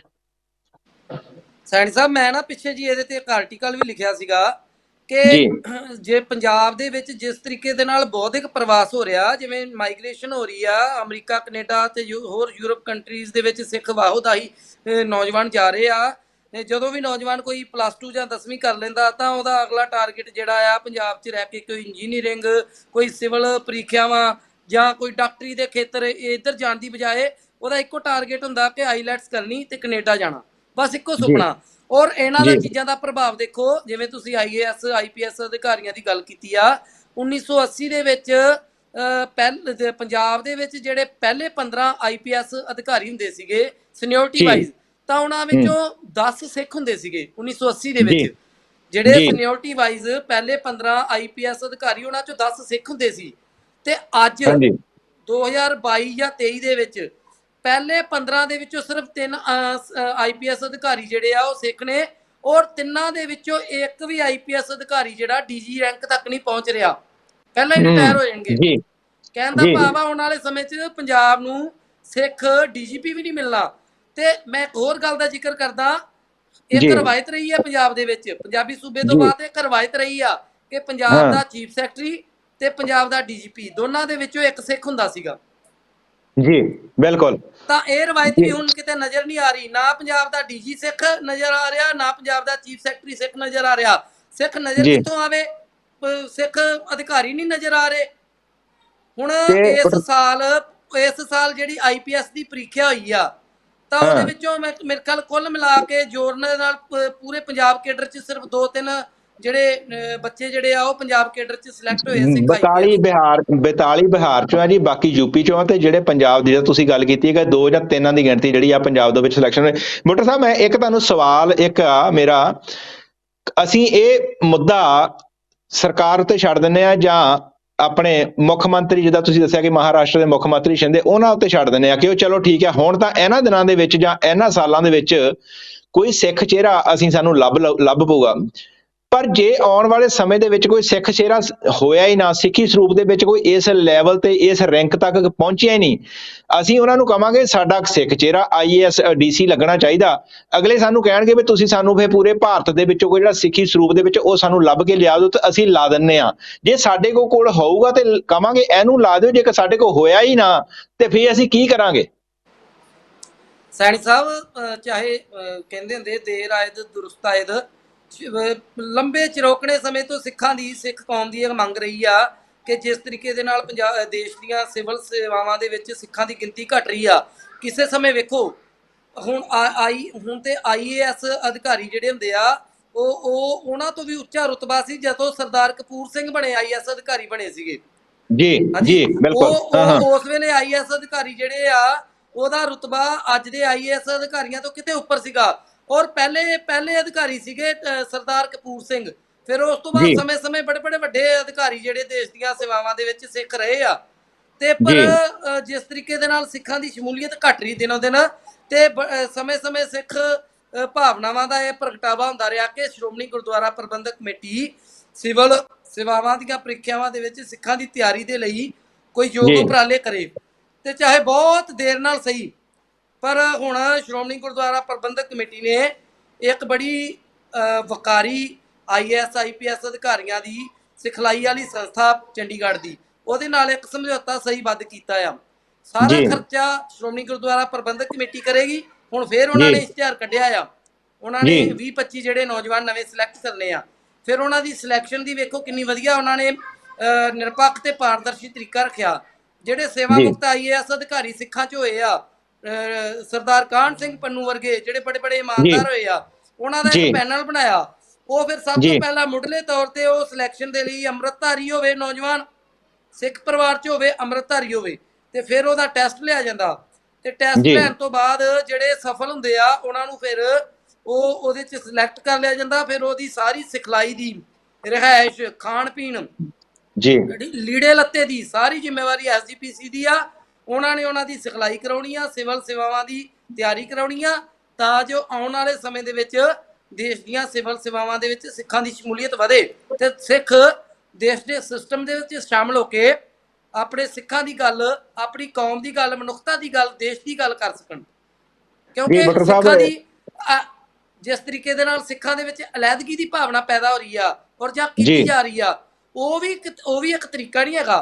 ਕਿਉਂਕਿ ਅੱਜ ਲੋੜ ਆ ਸਿੱਖਾਂ ਨੂੰ ਦੇਸ਼ ਦੇ ਸਿਸਟਮ 'ਚ ਵੜ ਕੇ, ਦੇਸ਼ ਦੇ ਸਿਸਟਮ ਦਾ ਹਿੱਸਾ ਬਣ ਕੇ ਆਪਣੀਆਂ ਸੇਵਾਵਾਂ ਦੇਣ ਦੀ, ਆਪਣੀ ਜਿਹੜੀ ਕਾਬਲੀਅਤ ਦਾ ਪ੍ਰਗਟਾਵਾ ਕਰਨ ਦੀ। ਪਰ ਜਿਸ ਤਰੀਕੇ ਦੇ ਨਾਲ ਸਿੱਖ ਦੇਸ਼ ਦੇ ਵਿੱਚੋਂ ਜਿਹੜਾ ਉਹ ਆਪਣੇ ਇੱਕ ਤਰੀਕੇ ਦੇ ਨਾਲ ਬੇਦਖਲ ਹੋ ਕੇ ਜਾ ਰਹੇ ਆ, ਆਪਣੀ ਮਰਜ਼ੀ ਨਾਲ ਬੇਦਖਲ ਹੋ ਕੇ ਜ਼ਮੀਨਾਂ ਜਾਇਦਾਦਾਂ ਵੇਚ ਕੇ ਜਾ ਰਹੇ ਵਿਦੇਸ਼ਾਂ ਵੱਲ, ਉਹ ਵੀ ਇੱਕ ਤਰੀਕਾ ਸਹੀ ਨਹੀਂ ਆ।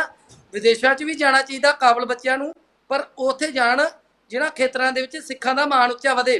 ਵਿਦੇਸ਼ਾਂ ਦੇ ਵਿੱਚ ਜਾ ਕੇ ਸਿਵਲ ਸੇਵਾਵਾਂ ਦੇ ਵਿੱਚ ਸ਼ਾਮਲ ਹੋਵੋ, ਫੌਜ ਦੀਆਂ ਸੇਵਾਵਾਂ ਦੇ ਵਿੱਚ ਸ਼ਾਮਲ ਹੋਵੋ, ਉੱਥੇ ਦੀ ਇੰਜੀਨੀਅਰਿੰਗ ਸੇਵਾਵਾਂ ਦੇ ਸ਼ਾਮਲ ਹੋਵੋ, ਉੱਥੇ ਦੀ ਰਾਜਨੀਤੀ 'ਚ ਸ਼ਾਮਲ ਹੋਵੋ, ਡਾਕਟਰੀ ਸੇਵਾਵਾਂ 'ਚ ਸ਼ਾਮਲ ਹੋਵੋ। ਪਰ ਇਹ ਕਿਹੜਾ ਤਰੀਕਾ ਕਿ ਜਿੰਨੇ ਸਾਡੇ ਇੰਟੈਲੀਜੈਂਟ ਬੱਚੇ ਆ ਉਹਨਾਂ ਦਾ ਮਾਨਸਿਕ ਰੂਪਾਂਤਰਨ ਇਸ ਤਰੀਕੇ ਨਾਲ ਕੀਤਾ ਗਿਆ ਕਿ ਉਹ ਆਪਣੀ ਇੰਟੈਲੀਜੈਂਸੀ ਨੂੰ, ਆਪਣੀ ਕਾਬਲੀਅਤ ਨੂੰ ਹੀਨ ਭਾਵਨਾ ਦੇ ਵਿੱਚ ਦੱਬ ਕੇ ਪੰਜਾਬ ਦੇ ਵਿੱਚੋਂ ਪ੍ਰਵਾਸ ਕਰਕੇ ਅਮਰੀਕਾ, ਕੈਨੇਡਾ, ਇੰਗਲੈਂਡ ਤੇ ਯੂਰਪੀਅਨ ਕੰਟਰੀਆਂ ਦੇ ਵਿੱਚ ਜਾ ਕੇ ਉੱਥੇ 12 ਦੇ ਬਾਹਰ ਦਰਬਾਨ ਬਣ ਕੇ ਖੜੇ ਆ, ਜਾਂ ਡਿਲੀਵਰੀ ਬੁਆਏ ਬਣ ਕੇ ਕੰਮ ਕਰ ਰਹੇ ਆ, ਜਾਂ ਵੱਧ ਤੋਂ ਵੱਧ ਟੈਕਸੀਆਂ ਚਲਾ ਰਹੇ ਆ। ਇਹ ਵੀ ਇੱਕ ਕੌਮੀਅਤ, ਇੱਕ ਜੇ ਅਸੀਂ ਕੌਮੀਅਤ ਵਜੋਂ ਆਪਣਾ ਫਰਜ਼ ਵੇਖੀਏ ਤਾਂ ਇਹ ਵੀ ਇੱਕ ਤਰੀਕੇ ਦੇ ਨਾਲ ਅਸੀਂ ਬੜੀ ਵੱਡੀ ਪੱਧਰ ਤੇ ਬੇਮੁਖ ਹੋ ਰਹੇ ਆ ਆਪਣੇ ਧਰਮ ਤੋਂ, ਆਪਣੀਆਂ ਕੌਮੀ ਸੇਵਾਵਾਂ ਤੋਂ। ਗੁਰੂ ਸਾਹਿਬ ਨੇ ਸਾਨੂੰ ਇੱਕ ਬੜਾ ਵੱਡਾ ਮਾਨਵ ਕਲਿਆਣਕਾਰੀ ਫਲਸਫਾ ਦਿੱਤਾ ਆ, ਉਸ ਫਲਸਫੇ ਤੇ ਚੱਲਣ ਦੀ ਲੋੜ ਆ। ਉਹ ਤਾਂ ਹੀ ਚੱਲ ਸਕਾਂਗੇ ਜੇ ਦੁਨੀਆ ਭਰ ਦੇ ਵੱਖ-ਵੱਖ ਦੇਸ਼ਾਂ ਦੀਆਂ ਵੱਖ-ਵੱਖ ਸੇਵਾਵਾਂ ਦੇ ਵਿੱਚ ਸ਼ਾਮਲ ਹੋਵਾਂਗੇ।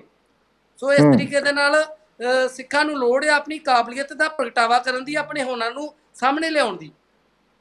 ਜੀ ਬਿਲਕੁਲ, ਜਿਸ ਹਿਸਾਬ ਨਾਲ ਹਾਲਾਤ ਬਣਦੇ ਜਾ ਰਹੇ ਨੇ, ਖਾਸ ਕਰਕੇ ਆਪਾਂ ਬੁੱਟਰ ਸਾਹਿਬ ਨੇ ਦੱਸਿਆ ਕਿ ਪੰਜਾਬ ਦੀ ਧਰਤੀ ਦੇ ਉੱਤੇ ਜਿਸ ਹਿਸਾਬ ਨਾਲ ਪ੍ਰਵਾਸ ਹੋ ਰਿਹਾ ਹੈ ਕਿ ਜਾਣੀ ਕਿ ਆਪਣੀਆਂ ਜ਼ਮੀਨ ਜਾਇਦਾਦਾਂ ਅਸੀਂ ਵੇਚ ਕੇ ਬਾਹਰ ਨੂੰ ਰੁੱਖ ਕਰ ਰਹੇ ਹਾਂ, ਆਪਣੇ ਬਜ਼ੁਰਗਾਂ ਸਮੇਤ। ਅਸੀਂ ਕਹਿੰਦੇ ਵੀ ਜੇ ਅਸੀਂ ਪਰਿਵਾਰ ਦੇ ਸਮੇਤ ਹੀ ਸਾਰੀ ਇਨਵੈਸਟਮੈਂਟ, ਕਿਉਂਕਿ ਅੱਜ ਕੱਲ ਤੁਸੀਂ ਦੇਖਿਆ ਹੋਣਾ ਵੱਖ-ਵੱਖ ਹਰ ਇੱਕ ਕੰਟਰੀ ਨੇ ਇੱਕ ਰੂਲ ਤੇ ਰੈਗੂਲੇਸ਼ਨ ਬਣਾਏ ਹੋਏ ਨੇ ਕਿ ਤੁਸੀਂ ਇੰਨੀ ਸਾਡੇ ਕੰਟਰੀ ਦੇ ਵਿੱਚ ਆ ਕੇ ਇਨਵੈਸਟਮੈਂਟ ਕਰ ਦਿਓ ਤੇ ਤੁਹਾਨੂੰ ਪੂਰੀ ਦੀ ਪੂਰੀ ਫੈਮਿਲੀ ਨੂੰ ਉਹ ਜਿਹੜੀ ਸਿਟੀਜ਼ਨਸ਼ਿਪ ਜਿਹੜੀ ਉਹ ਦੇਣ ਦੀਆਂ ਇਹੋ ਜਿਹੇ ਨਿਯਮ ਬਣਾਏ ਹੋਏ ਨੇ। ਪਰ ਇਹਨਾਂ ਨਿਯਮਾਂ ਦਾ ਸਾਡੇ ਪੰਜਾਬੀ ਇਸ ਲਈ ਭਰਪੂਰ ਤੇ ਖੂਬ ਫਾਇਦਾ ਲੈ ਰਹੇ ਨੇ, ਕਿਉਂਕਿ ਹਰ ਇੱਕ ਨੂੰ ਲੱਗਦਾ ਹੈ ਕਿ ਬਾਹਰ ਜਾ ਕੇ ਪਤਾ ਨਹੀਂ ਇੱਕ ਇਹੋ ਜਿਹੀ ਜ਼ਿੰਦਗੀ ਆ ਕਿ ਜਿਹੜੀ ਇੱਥੇ ਸਾਨੂੰ ਨਹੀਂ ਮਿਲ ਸਕਦੀ। ਪਰ ਅੱਜ ਜੇ ਆਪਾਂ ਗੱਲ ਕਰੀਏ ਕਿ ਆਪਣੇ ਸਾਡੇ ਬੱਚਿਆਂ ਦਾ IAS ਬਣਨਾ, ਦੱਸੋ ਕਿੰਨਿਆਂ ਦਾ ਸੁਪਨਾ ਆ। ਅੱਜ ਸਾਡਾ ਬੱਚਾ ਜ਼ਿਲ੍ਹੇ ਦਾ SSP ਲੱਗੇ, ਕਿੰਨਿਆਂ ਬੱਚਿਆਂ ਦਾ ਸੁਪਨਾ। ਅੱਜ ਸਾਡਾ ਬੱਚਾ ਤਹਿਸੀਲਦਾਰ ਬਣੇ ਜਾਂ ਜਿਹੜਾ SDM ਬਣੇ, ਅੱਜ ਕਿੰਨੇ ਬੱਚਿਆਂ ਦਾ ਸੁਪਨਾ। ਅੱਜ ਅਸੀਂ ਆਪਣੇ ਬੱਚਿਆਂ ਨੂੰ ਜੱਜ ਕਿੰਨੇ ਬੱਚਿਆਂ ਨੂੰ ਬਣਾਉਣਾ ਚਾਹੁੰਦੇ ਨੇ, ਕਿਉਂਕਿ ਜਿਸ ਹਿਸਾਬ ਨਾਲ ਹਾਲਾਤ ਬਣ ਚੁੱਕੇ ਨੇ ਨਾ ਪੰਜਾਬ ਦੇ, ਅੱਜ ਕੱਲ੍ਹ ਜਿਹੜੇ DC ਲੱਗੇ ਹੋਏ ਨੇ ਉਹ ਵੀ ਆਪਣੇ ਬੱਚਿਆਂ ਨੂੰ DC ਦੀ ਪੜ੍ਹਾਈ ਨਹੀਂ ਕਰਨਾ ਚਾਹੁੰਦੇ। ਉਹ ਕਹਿੰਦੇ ਤੂੰ ਪੜ੍ਹਾਈ ਕਰ ਪਰ ਬਾਹਰ ਜਾ ਕੇ ਕਰ। ਅਮਰੀਕਾ ਦੀ ਯੂਨੀਵਰਸਿਟੀ ਤੋਂ ਪੜ੍ਹ ਕੇ ਇੱਥੇ ਆ, ਇੰਗਲੈਂਡ ਦੀ ਯੂਨੀਵਰਸਿਟੀ ਤੋਂ ਪੜ੍ਹ ਕੇ ਇੱਥੇ ਆ, ਉਸ ਤੋਂ ਬਾਅਦ ਅਸੀਂ ਕੋਈ ਬਿਜ਼ਨਸ ਖੋਲਾਂਗੇ। ਕਿਉਂਕਿ ਅੱਜ ਭਵਿੱਖ ਜਿਹੜਾ ਧੁੰਦਲਾ ਨਜ਼ਰ ਆ ਰਿਹਾ, ਕਿਉਂਕਿ ਇਹ ਸਿਸਟਮ ਦੇ ਅਧੀਨ ਜਿਹੜਾ ਚੱਲਣਾ ਪੈਂਦਾ ਥੱਲੇ IAS ਅਧਿਕਾਰੀਆਂ ਨੂੰ, IPS ਅਧਿਕਾਰੀਆਂ ਨੂੰ ਜਾਂ PCS ਅਧਿਕਾਰੀਆਂ ਨੂੰ। ਅੱਜ ਕਿਉਂ ਅੱਜ ਇੱਕ ਬਦਕਿਸਮਤੀ ਇਹ ਆ, ਜਿਸ ਹਿਸਾਬ ਨਾਲ ਹਾਲਾਤ ਬਣ ਚੁੱਕੇ ਨੇ ਕਿ ਇੱਕ MLA ਦੀ ਪੜ੍ਹਾਈ ਤਾਂ ਦੇਖੀ ਨਹੀਂ ਜਾਂਦੀ ਵੀ ਉਹ ਕਿੰਨਾ ਪੜ੍ਹਿਆ ਹੈ। ਵੀ ਇੱਕ IAS ਸਿਲੈਕਸ਼ਨ ਕਰਨ ਬਾਰੇ ਜਦੋਂ ਉਹਦੀ ਸਿਲੈਕਸ਼ਨ ਹੁੰਦੀ ਆ, ਉਹ ਇੱਕ MLA ਨੂੰ ਉਹਦੀ ਸਿਲੈਕਸ਼ਨ ਉਹਦੇ ਹੱਥਾਂ ਦੇ ਵਿੱਚ, ਜਾਂ ਇੱਕ ਮੈਂਬਰ ਆਫ ਪਾਰਲੀਮੈਂਟ ਨੂੰ, ਜਾਂ ਫਿਰ ਇੱਕ ਮਿਨਿਸਟਰ ਦੇ ਹੱਥਾਂ ਦੇ ਵਿੱਚ ਉਹਨੂੰ ਦੇ ਦਿੱਤੀ ਜਾਂਦੀ ਆ ਕਿ ਜਿਹਦੀ ਆਪਣੀ ਕੁਆਲੀਫਿਕੇਸ਼ਨ ਕੋਈ ਨਹੀਂ। ਬੁੱਟਰ ਸਾਹਿਬ ਤੁਹਾਡਾ ਇਹਦੇ ਬਾਰੇ ਕੀ ਕਹਿਣਾ? ਕਿਹੋ ਜਿਹੇ ਕਿਉਂ ਅੱਜ ਆਪਣੇ ਕੋਈ ਵੀ ਪੰਜਾਬੀ ਆਪਣੇ ਬੱਚਿਆਂ ਨੂੰ ਉਸ ਲੈਵਲ ਤੱਕ ਨਹੀਂ ਪੜਾਉਣਾ ਚਾਹੁੰਦਾ, ਜਾਂ ਜਿੱਦਾਂ ਕੋਈ ਜੱਜ ਪਏ ਆਪਣੇ ਪੁੱਤ ਨੂੰ ਜੱਜ ਬਣਾ ਕੇ ਕਿਉਂ ਨਹੀਂ ਖੁਸ਼? ਅੱਜ ਕੀ ਕਾਰਨ ਕੀ ਆ? ਦੇਖੋ, ਜਿਸ ਤਰੀਕੇ ਦੇ ਨਾਲ ਪੰਜਾਬ ਦੇ ਵਿੱਚ ਇੱਕ ਬਿਰਤਾਂਤ ਸਿਰਜ ਦਿੱਤਾ ਗਿਆ ਨਾ, ਇਹ ਇੱਕ ਬੜਾ ਸਿੱਖ ਕੌਮ ਨੂੰ ਬੜੀ ਆਪਣੀ ਚੇਤਨਾ ਦੇ ਦੁਆਰ ਖੋਲ ਕੇ ਸੋਚਣ ਦਾ ਵਿਸ਼ਾ ਆ ਕਿ ਅੱਜ ਜੰਗ ਹਥਿਆਰਾਂ ਨਾਲ ਨਹੀਂ ਲੜੀ ਜਾਂਦੀ, ਅੱਜ ਜੰਗ ਬਿਰਤਾਂਤਾਂ ਨਾਲ ਲੜੀ ਜਾਂਦੀ, ਬਿਰਤਾਂਤ ਸਿਰਜੇ ਜਾਂਦੇ ਆ। ਤੁਸੀਂ ਇੱਕ ਗੱਲ ਨੋਟ ਕਰਿਓ ਕਿ ਜਦੋਂ 5-7 ਸਾਲ ਪਿੱਛੇ ਚੱਲ ਜਾਓ, ਜਦੋਂ ਪੰਜਾਬ 'ਚ ਅਕਾਲੀ ਦਲ ਦੀ ਸਰਕਾਰ ਸੀ, ਇੱਕ ਬੜਾ ਵੱਡਾ ਬਿਰਤਾਂਤ ਉੱਭਰਿਆ ਸੀਗਾ, ਸਿਰਜਿਆ ਸੀਗਾ ਜਾਂ ਬਣਿਆ ਸੀਗਾ। ਬੇਸ਼ੱਕ ਉਹਦੇ 'ਚ ਸਰਕਾਰ ਦੀਆਂ ਨਲਾਇਕੀਆਂ ਵੀ ਸੀ ਕਿ ਪੰਜਾਬ ਦੇ ਵਿੱਚ ਨਸ਼ਿਆਂ ਦਾ ਹੜ੍ਹ ਆਇਆ ਹੋਇਆ। ਉੜਤਾ ਪੰਜਾਬ ਵਰਗੀਆਂ ਫਿਲਮਾਂ ਬਣਾ ਦਿੱਤੀਆਂ ਗਈਆਂ ਬਾਲੀਵੁੱਡ ਦੇ ਵਿੱਚ ਕਿ ਜਿਹਦੇ ਵਿੱਚ ਦਿਖਾਇਆ ਗਿਆ ਕਿ ਪੰਜਾਬ ਦੇ ਵਿੱਚ ਤੇ ਨਸ਼ਾ ਇੰਨਾ ਜ਼ਿਆਦਾ ਆ ਕਿ ਗੱਲ ਹੀ ਕੁਝ ਨਾ ਪੁੱਛੋ। ਪੰਜਾਬ ਦੇ ਵਿੱਚ ਸਰਕਾਰਾਂ ਫੇਲ ਹੋ ਚੁੱਕੀਆਂ ਨਸ਼ੇ ਦੇ ਅੱਗੇ। ਤੇ ਮੈਂ ਇੱਕ ਗੱਲ ਸੋਚਦਾ ਕਿ ਅੱਜ 2023 ਆ, ਅਕਾਲੀ ਦਲ ਤੋਂ ਬਾਅਦ ਕਾਂਗਰਸ 5 ਸਾਲ ਰਾਜ ਕਰਕੇ ਗਈ, ਹੁਣ ਆਮ ਆਦਮੀ ਪਾਰਟੀ ਸਰਕਾਰ ਕਰਕੇ ਗਈ, ਤੇ ਅੱਜ ਨਸ਼ਾ ਕਿੱਥੇ ਆ?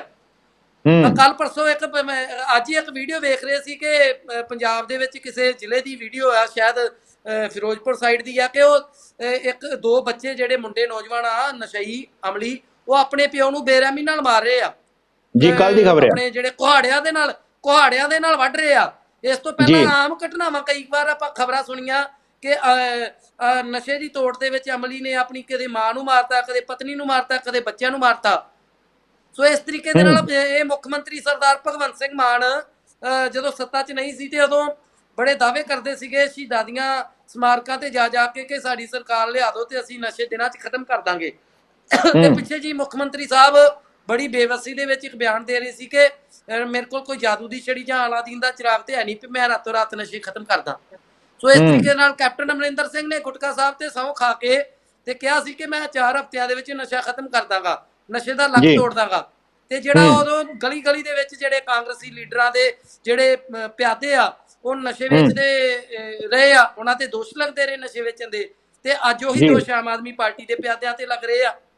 ਹੂੰ। ਹਾਂਜੀ, ਉਹ ਪਰਵਿੰਦਰ ਬੁੱਟਾ ਸਿੰਘ ਸਾਹਿਬ। ਝੋਟਾ ਆ, ਹਾਂ। ਉਹਨੂੰ ਕੇਸ ਕਰਕੇ ਗ੍ਰਿਫਤਾਰ ਕੀਤਾ ਗਿਆ ਸੀ। ਉਦੋਂ ਵੀ ਮੰਨ ਲੈਨੇ ਆ, ਅਸੀਂ ਮੰਨਿਆ ਫਿਰ ਵੀ ਚਲੋ ਉਹਦੀ ਵੀ ਕਿਤੇ ਨਾ ਕਿਤੇ ਗਲਤੀ ਸੀ, ਉਹਨੂੰ ਕਾਨੂੰਨ ਹੱਥ 'ਚ ਨਹੀਂ ਸੀ ਲੈਣਾ ਚਾਹੀਦਾ। ਉਹਨੇ ਜਾ ਕੇ ਕੈਮਿਸਟ ਨੂੰ ਇਸ ਤਰੀਕੇ ਦੇ ਨਾਲ ਗਲ ਦੇ ਵਿੱਚ ਉਹਦੇ ਛਿੱਤਰਾਂ ਦੇ ਹਾਰ ਪਾ ਕੇ ਜਾਂ ਉਹਦੀ ਮਨੁੱਖੀ ਅਧਿਕਾਰਾਂ ਦੀ ਉਲੰਘਣਾ ਕੀਤੀ ਆ। ਅਸੀਂ ਇਸੇ ਪ੍ਰੋਗਰਾਮ 'ਚ ਤੁਹਾਨੂੰ ਯਾਦ ਹੋਵੇ ਅਸੀਂ ਜ਼ਿਕਰ ਕੀਤਾ, ਅਸੀਂ ਮੰਨਦੇ ਸੀ ਕਿ ਉਹਦੇ 'ਚ ਵੀ ਉਹਦੀ ਥੋੜੀ ਬਹੁਤੀ ਗਲਤੀ ਕਾਨੂੰਨ ਨੂੰ ਹੱਥ ਲੈਣ ਦੀ ਹੈਗੀ ਸੀ। ਪਰ ਹੁਣ 2-3 ਘਟਨਾਵਾਂ ਵਾਪਰੀਆਂ।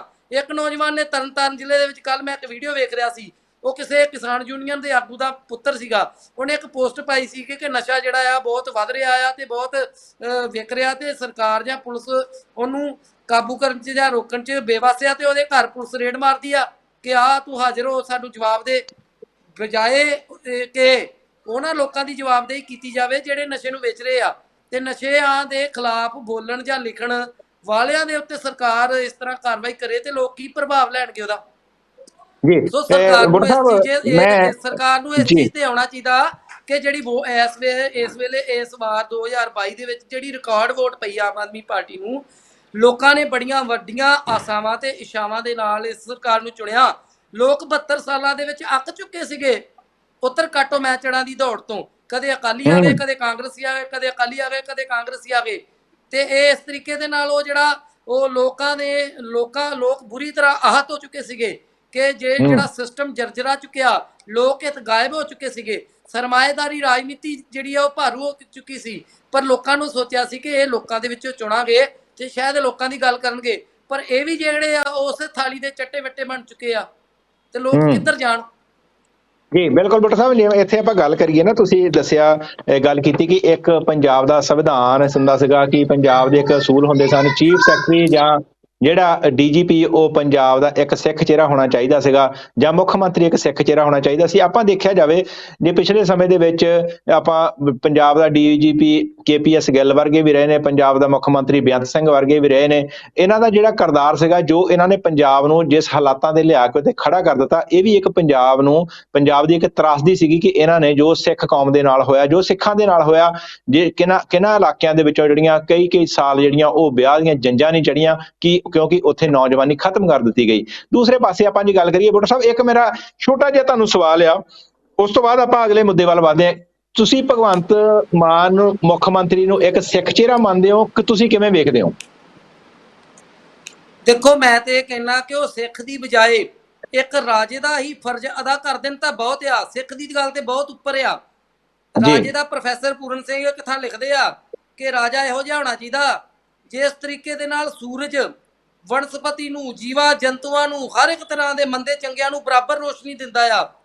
ਜਿਸ ਤਰੀਕਾ ਅਕਾਲ ਪੁਰਖ ਕੁਦਰਤ ਹਰ ਇੱਕ ਨੂੰ ਰਿਜ਼ਕ ਬਰਾਬਰ ਦਿੰਦੀ ਵਿਤਕਰਾ ਕੀਤੇ ਬਗੈਰ, ਜਿਸ ਤਰੀਕੇ ਦੇ ਨਾਲ ਜੰਗਲਾਂ ਦੇ ਵਿੱਚ ਛੋਟੇ ਜਾਨਵਰਾਂ ਨੂੰ ਵੱਡੇ ਜਾਨਵਰਾਂ ਤੋਂ ਕੁਦਰਤ ਬਚਾਉਂਦੀ ਆ, ਇਸੇ ਤਰੀਕੇ ਦੇ ਨਾਲ ਇੱਕ ਰਾਜਾ ਜਿਹੜਾ ਆ ਉਹ ਆਪਣੇ ਮਖਲੂਕ ਦਾ ਰੱਖਿਅਕ ਹੋਣਾ ਚਾਹੀਦਾ ਆ ਜੀ। ਉਹ ਇੱਕ ਪਿਤਾ ਸਮਾਨ, ਜਿਵੇਂ ਘਰ ਦੇ ਵਿੱਚ ਪਿਤਾ ਹੁੰਦਾ ਆ ਬੱਚਿਆਂ ਦਾ ਪਾਲਕ, ਇਸ ਤਰੀਕੇ ਦਾ ਹੋਣਾ ਚਾਹੀਦਾ। ਤਾਂ ਸਿੱਖ ਦੀ ਡੈਫੀਨੇਸ਼ਨ ਤੇ ਬਹੁਤ ਉੱਚੀ ਆ।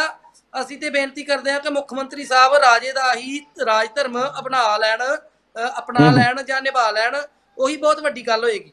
ਇਸ ਵੇਲੇ ਸੰਵਿਧਾਨਕ ਤੌਰ ਤੇ, ਇਖਲਾਕੀ ਤੌਰ ਤੇ, ਨੈਤਿਕ ਤੌਰ ਤੇ ਰਾਜ ਬੜੇ ਡੂੰਘੇ ਸੰਕਟ ਵੱਲ ਵੱਧ ਰਿਹਾ, ਔਰ ਰਾਜ ਦੀ ਜਿਹੜੀ ਸੰਵਿਧਾਨਕ ਬੋਡੀ ਆ, ਜਿਹੜੀ ਵਿਧਾਨ ਪਾਲਿਕਾ ਆ, ਉਹ ਕਿਤੇ ਨਾ ਕਿਤੇ ਜਿਹੜੀ ਪ੍ਰਭਾਵਹੀਣ ਹੁੰਦੀ ਜਾਪ ਰਹੀ ਆ। ਸੋ ਇਸ ਤਰੀਕੇ ਦੇ ਨਾਲ ਉਹ ਰਾਜ ਧਰਮ ਦਾ ਬਿਹਤਰੀਨ ਫਰਜ਼ ਨਿਭਾ ਲੈਣ। ਸਾਰੀ ਮਖਲੂਕ ਨੂੰ ਈਸਾਈ, ਸਿੱਖ, ਬੋਧੀ, ਜੈਨੀ, ਹਿੰਦੂ, ਪਾਰਸੀ, ਮੁਸਲਮਾਨ ਸਾਰਿਆਂ ਨਾਲ ਬਰਾਬਰ ਦਾ ਸਲੂਕ ਕਰਨ। ਸਾਰਿਆਂ ਨੂੰ ਬਰਾਬਰ ਆਪਣੀ ਰਾਜ ਦੀ ਜਿਹੜੀ ਜਨਤਾ ਆ, ਰੋਟੀ, ਕੱਪੜਾ, ਮਕਾਨ, ਉਹਨਾਂ ਦੀ ਸਮਾਜਿਕ ਸੁਰੱਖਿਆ, ਉਹਨਾਂ ਦੇ ਧਾਰਮਿਕ ਅਧਿਕਾਰਾਂ, ਸਮਾਜਿਕ ਅਧਿਕਾਰਾਂ, ਮਨੁੱਖੀ ਅਧਿਕਾਰਾਂ ਦੀ ਰੱਖਿਆ, ਇਹ ਸਾਰੇ ਫਰਜ਼ਾਂ ਦੀ ਪੂਰਤੀ ਹੋਣੀ ਚਾਹੀਦੀ ਆ। ਤਾਂ ਮੈਂ ਬਹੁਤੀ ਗੱਲ ਨਹੀਂ ਕਰਾਂਗਾ, ਤੁਸੀਂ ਆਪ ਸੋਚੋ ਵੀ ਇਹ ਕਿੰਨਾ ਇਹਨਾਂ ਸਟੈਂਡਰਡਾਂ ਦੇ ਉੱਤੇ ਪੰਜਾਬ ਇਸ ਵੇਲੇ ਕਿੱਥੇ ਖੜਾ ਆ। ਮੈਨੂੰ ਕਹਿਣ ਦੀ ਲੋੜ ਨਹੀਂ, ਤੁਹਾਨੂੰ ਪਤਾ ਹੀ ਆ, ਰੋਜ਼ ਖਬਰਾਂ ਪੜ੍ਹਨ ਸੁਣਨ ਨੂੰ ਮਿਲਦੀਆਂ ਆ ਮਨੁੱਖੀ ਅਧਿਕਾਰਾਂ ਦਾ, ਧਾਰਮਿਕ ਅਧਿਕਾਰਾਂ ਦਾ, ਤੇ ਲੋਕਾਂ ਦੇ ਜਿਹੜੇ ਬੇਰੁਜ਼ਗਾਰ ਆ ਉਹ ਡਾਂਗਾ ਖਾ ਰਹੇ ਵਿਚਾਰੇ। ਤੀਜੇ ਇੱਕ ਦਿਨ ਸਰਕਾਰ ਇਸ਼ਤਿਹਾਰ ਦੇ ਦਿੰਦੀ ਆ ਕਿ ਇੰਨੇ ਹਜ਼ਾਰ ਮੁਲਾਜ਼ਮ ਪੱਕੇ ਕਰਤੇ ਆ, ਪਤਾ ਨਹੀਂ ਕਿਸ ਤਰ੍ਹਾਂ ਪਕਾ ਰਹੇ ਆ। ਇਦਾਂ ਤੇ ਲੋਕੀ ਜਿਹੜਾ ਉਹ ਪੈਲ ਪਾ ਕੇ ਅੰਬ ਵੀ ਨਹੀਂ ਪਕਾਉਂਦੇ ਰਹੇ ਜਿਸ ਤਰੀਕੇ ਦੇ ਨਾਲ ਇਹ ਮੁਲਾਜ਼ਮਾਂ ਨੂੰ ਪਕਾ ਰਹੇ ਆ।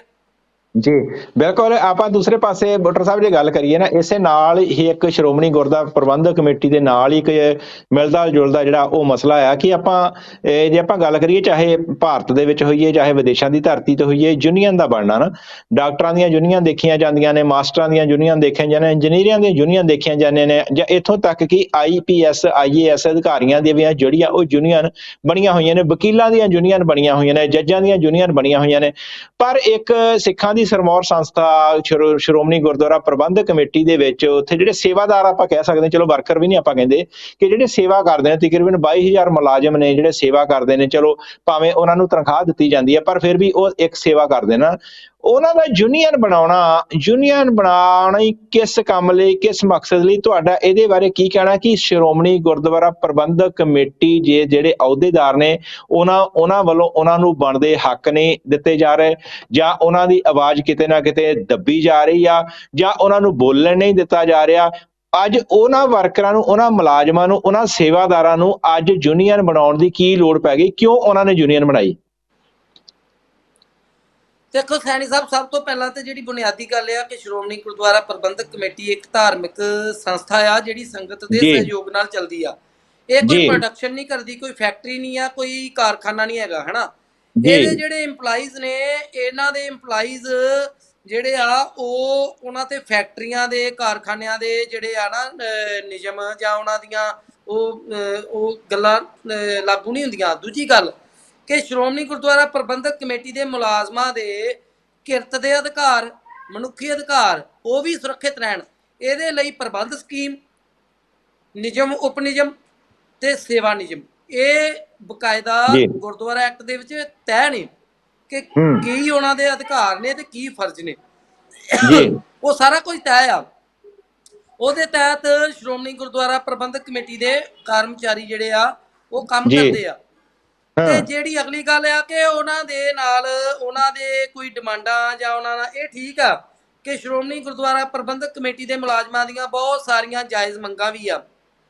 ਉੱਥੇ ਕਈ ਤਰ੍ਹਾਂ ਦੀਆਂ ਸਮੱਸਿਆਵਾਂ ਨੇ, ਜਿਵੇਂ ਕਿ ਸ਼੍ਰੋਮਣੀ ਕਮੇਟੀ ਦੇ ਵਿੱਚ ਆਮ ਵੇਖਣ ਚ ਆਉਂਦਾ ਕਿ ਗੁਰੂ ਘਰਾਂ ਦੇ ਵਿੱਚ ਮੁਲਾਜ਼ਮਾਂ ਦੀ ਵੀ ਕਮੀ ਆ, ਔਰ ਮੁਲਾਜ਼ਮਾਂ ਦੀ ਭਰਤੀ ਦੇ ਵਿੱਚ ਇੱਕ ਵੱਡੀ ਸਮੱਸਿਆ ਬਜਟ ਦੀ ਵੀ ਆ।